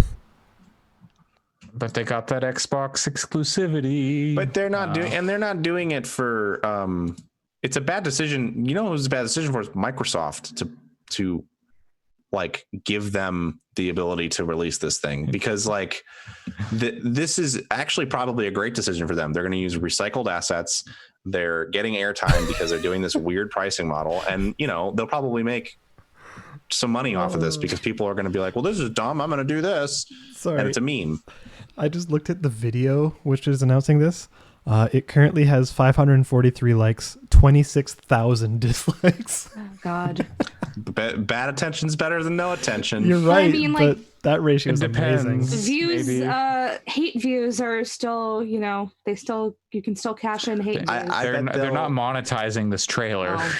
I bet they'll make more money on this game than they did on the Culling 2. That's true. Maybe, yeah. Quote, I'm impressed you managed to kill a game before it even gets released. Even for you guys, that is special. Good. Yeah. Well, the Culling Origins probably not coming to next-gen consoles, but... Probably not going to last more than a month. We'll see. They got to at least last 2 online passes. Okay. Are we going to take bets? When does this actually launch, and when do we expect this to die? It's out. Oh, it's out? Fucking it launched on the 14th. Oh, shit. Okay, when do we expect it to die? By the end of summer. I think it's going to... whatever... So I guess if it launched on the 14th, I think it'll probably die 31 days after that. They're going to go so they can collect the 30-day fee from everyone a second time and then shut her down. Okay. Allison? I think that they'll try to like stretch it out longer than it should, but it'll still be shut down by mid-August. Okay, I'm gonna go for July 1st. Cool. Okay. I have those written down. I think they'll want to try and like get that summer. People probably want to be outside during the summer, but there'll be plenty of people who are going to stay inside. I think they'll want to try and get as much of that time as they can. So I think end of summer is most likely, but who knows? Could be shut down tomorrow. But hey, hopefully. Yeah, hopefully those people can keep a job, but yeah, not through this weird business model. Yeah, this is a grift, though. Not the people who came up with this business model, but the developers. It gets into territory though. For me, that's so like I want people to be employed and have jobs, but also you are working on a grift. And it's kind of like, I don't know. This is fucked up. This is a bad thing. Yeah, it's truly strange, but we live in strange times. I'm not a gambling fan, and I'm not pro more ways for people to gamble. So don't take this that way, but it would almost be more interesting to me if it was like 3-pack, 99 cents, 3-pack tokens. And if you win a game, you win $1. And if you win 100 games, then you've won $100. That's a bad idea. It's terrible. It would be really bad. Horrible, but at the same time, like it would make more sense to me, though. I wouldn't hold it against them. I mean, I would hold it against them, but I wouldn't be surprised, really. And at least it would make it seem like the monetary aspect has like some kind of impact beyond just paying for a shitty game that's already been like that's shitty. Ugh. Anyway. Yeah, that's stay tuned for all the Culling Origins updates. We'll make sure to hear about it on our Game of the Year at the end of the year. Yeah, totally. You know what's not shitty is Final Fantasy VII Remake. And we did a spoiler cast about that. Yeah, we did a spoiler cast that is going up sometime after you hear this, probably, or about the same time do you hear this? Probably about the same time, yep. But if you're listening to this, you can probably go listen to the Final Fantasy VII spoiler cast, which myself, Pat, and friends of the site or friends of the podcast, Jeff Davis and Chris Edgerton joined us for to talk all things Final Fantasy VII. I immediately got talk off about that. Advent Children more than I thought we would. We talked about Kingdom Hearts more than we probably should have. A lot of Kingdom Hearts. I felt very bad for Jeff because Jeff has a white hot hatred of Kingdom Hearts. So they were a little, I think, ready for that to be over. But also, I immediately messaged them after the podcast to talk about a part of the spoiler cast that I wanted to talk about that we didn't have time to, and they were like, "Oh my god, me too." I had a bunch of notes about that, so we could have talked about that game for another dozen hours probably. Oh geez.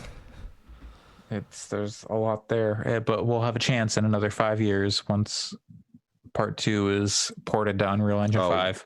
We'll have a chance in about 6 months to talk about Final Fantasy VII Remake again. Don't you worry. 7 all right. months, maybe. Well, yeah. Oh boy. E3 was supposed to be in like less than a month. Yep. Instead we got now. Keighley 3. The whole ass Kingdom 3. So Jeff Grubb has put out a list of all the things he believes to be happening throughout the Summer Game Fest, or Summer Game Mess as he is calling it. So Mafia Trilogy trailer May 19th.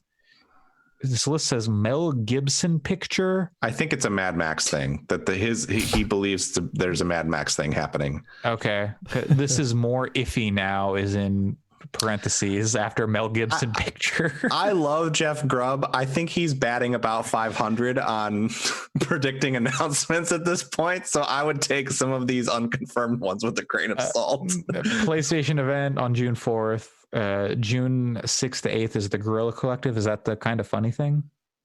I believe that's what they're calling their thing. I don't know. I can't keep track. June 9th to 14th, Steam Game Festival. That'll be a bunch of demos for games.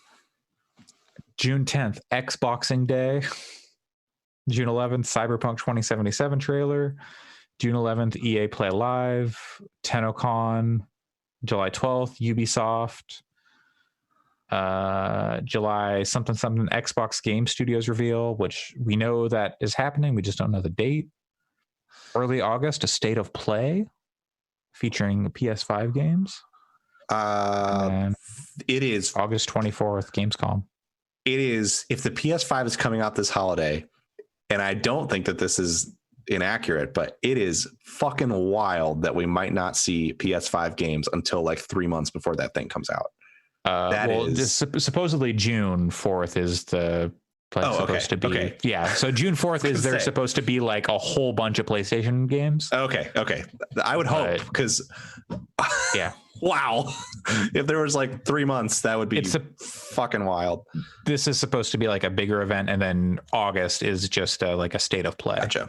The exact thing is happening that I was concerned about happening and figured would happen, which is, and it's making me think maybe we do need E3, which is like all this stuff is just like, oh, one day there's this, one day there's this, one day there's this. And I feel like I'm forgetting more things than I'm remembering. Like I've already forgotten most of what was in that Inside Xbox. Not that it was a particularly good event or particularly memorable, but like it's frustrating the way that things get lost when everyone does their own discourse around event. It has been weird. Yeah. And I don't care if, like, I'm not saying it's not interesting that Kind of Funny is doing their thing and IGN's doing their thing, but at the same time, like, I don't care who's doing it. I don't care about Kind of Funny. I don't care about IGN. I care about like seeing these games. And it's frustrating to me that they're broken up in such a way that it's now like, well, if you don't watch the Kind of Funny thing, you might miss this thing. If you don't watch the IGN stuff, you might miss this. I just want them all in one place, because what ends up being the most interesting to me is the weird stuff that could fall through the cracks. Like the game that I'm most interested in from all the stuff we've seen is that like Call of the Sea game that was in the Xbox thing. And that's such an easy thing to miss. I don't even remember what that is. Yeah. it's a really beautiful looking narrative game that I'm very excited about. Like in terms of like new announcements, I mean, of new games. So I don't know. It just makes it feel like that stuff is so easy to miss unless you're staying abreast of everything. And that's easier to do over 4 days than 3 months. Yeah.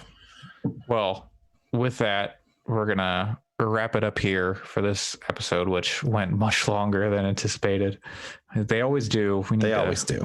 We need to tighten this up. But thank you for joining me, everyone, on episode 121 of the Gaming Fix podcast on May 16th. I've been your host, Andre Cole, aka your partner's favorite flip trick. You can find me on Twitter at Coolslaw, COOLSL4W. Pat, where can people find you? You can find me at PJC Plays everywhere, Twitter, Mixer, anywhere fine games are discussed or played. And you can just check out my mixtape, my MC Twist mixtape later this summer. Great. Dropping soon in the Summer Game Fest. Yeah. Alex. You can find me at podchaser.com/gamingfix. Nice. Allison. You can find me on Twitter at WRITERSERENYTY. And you can find the Gaming Fix podcast on Twitter at Fix Podcasts. And you could go to fix.space to see some reviews, maybe an article about Final Fantasy VII in the future, and some other stuff. I don't know. Check it out. Go check out that Podchaser thing and leave us a review if you're listening. Tell your friends, tell your parents, tell your priest, your therapist. I don't know. Tell your vet. Yeah. Tell your local skateboarders. Yeah, tell your skateboarders that we love skateboarders here at Gaming Fix and want them to be happy. I think we may have actually said some semi-disparaging things about skateboarders when Jason Dill was discussed. We may have. That was a week ago. It might as well have not happened. It might as well have happened like 3 years ago. Yeah, in quarantine time. Yeah. Well, thanks for joining me, everybody. It's been fun. Bye. Bye. I had to yawn.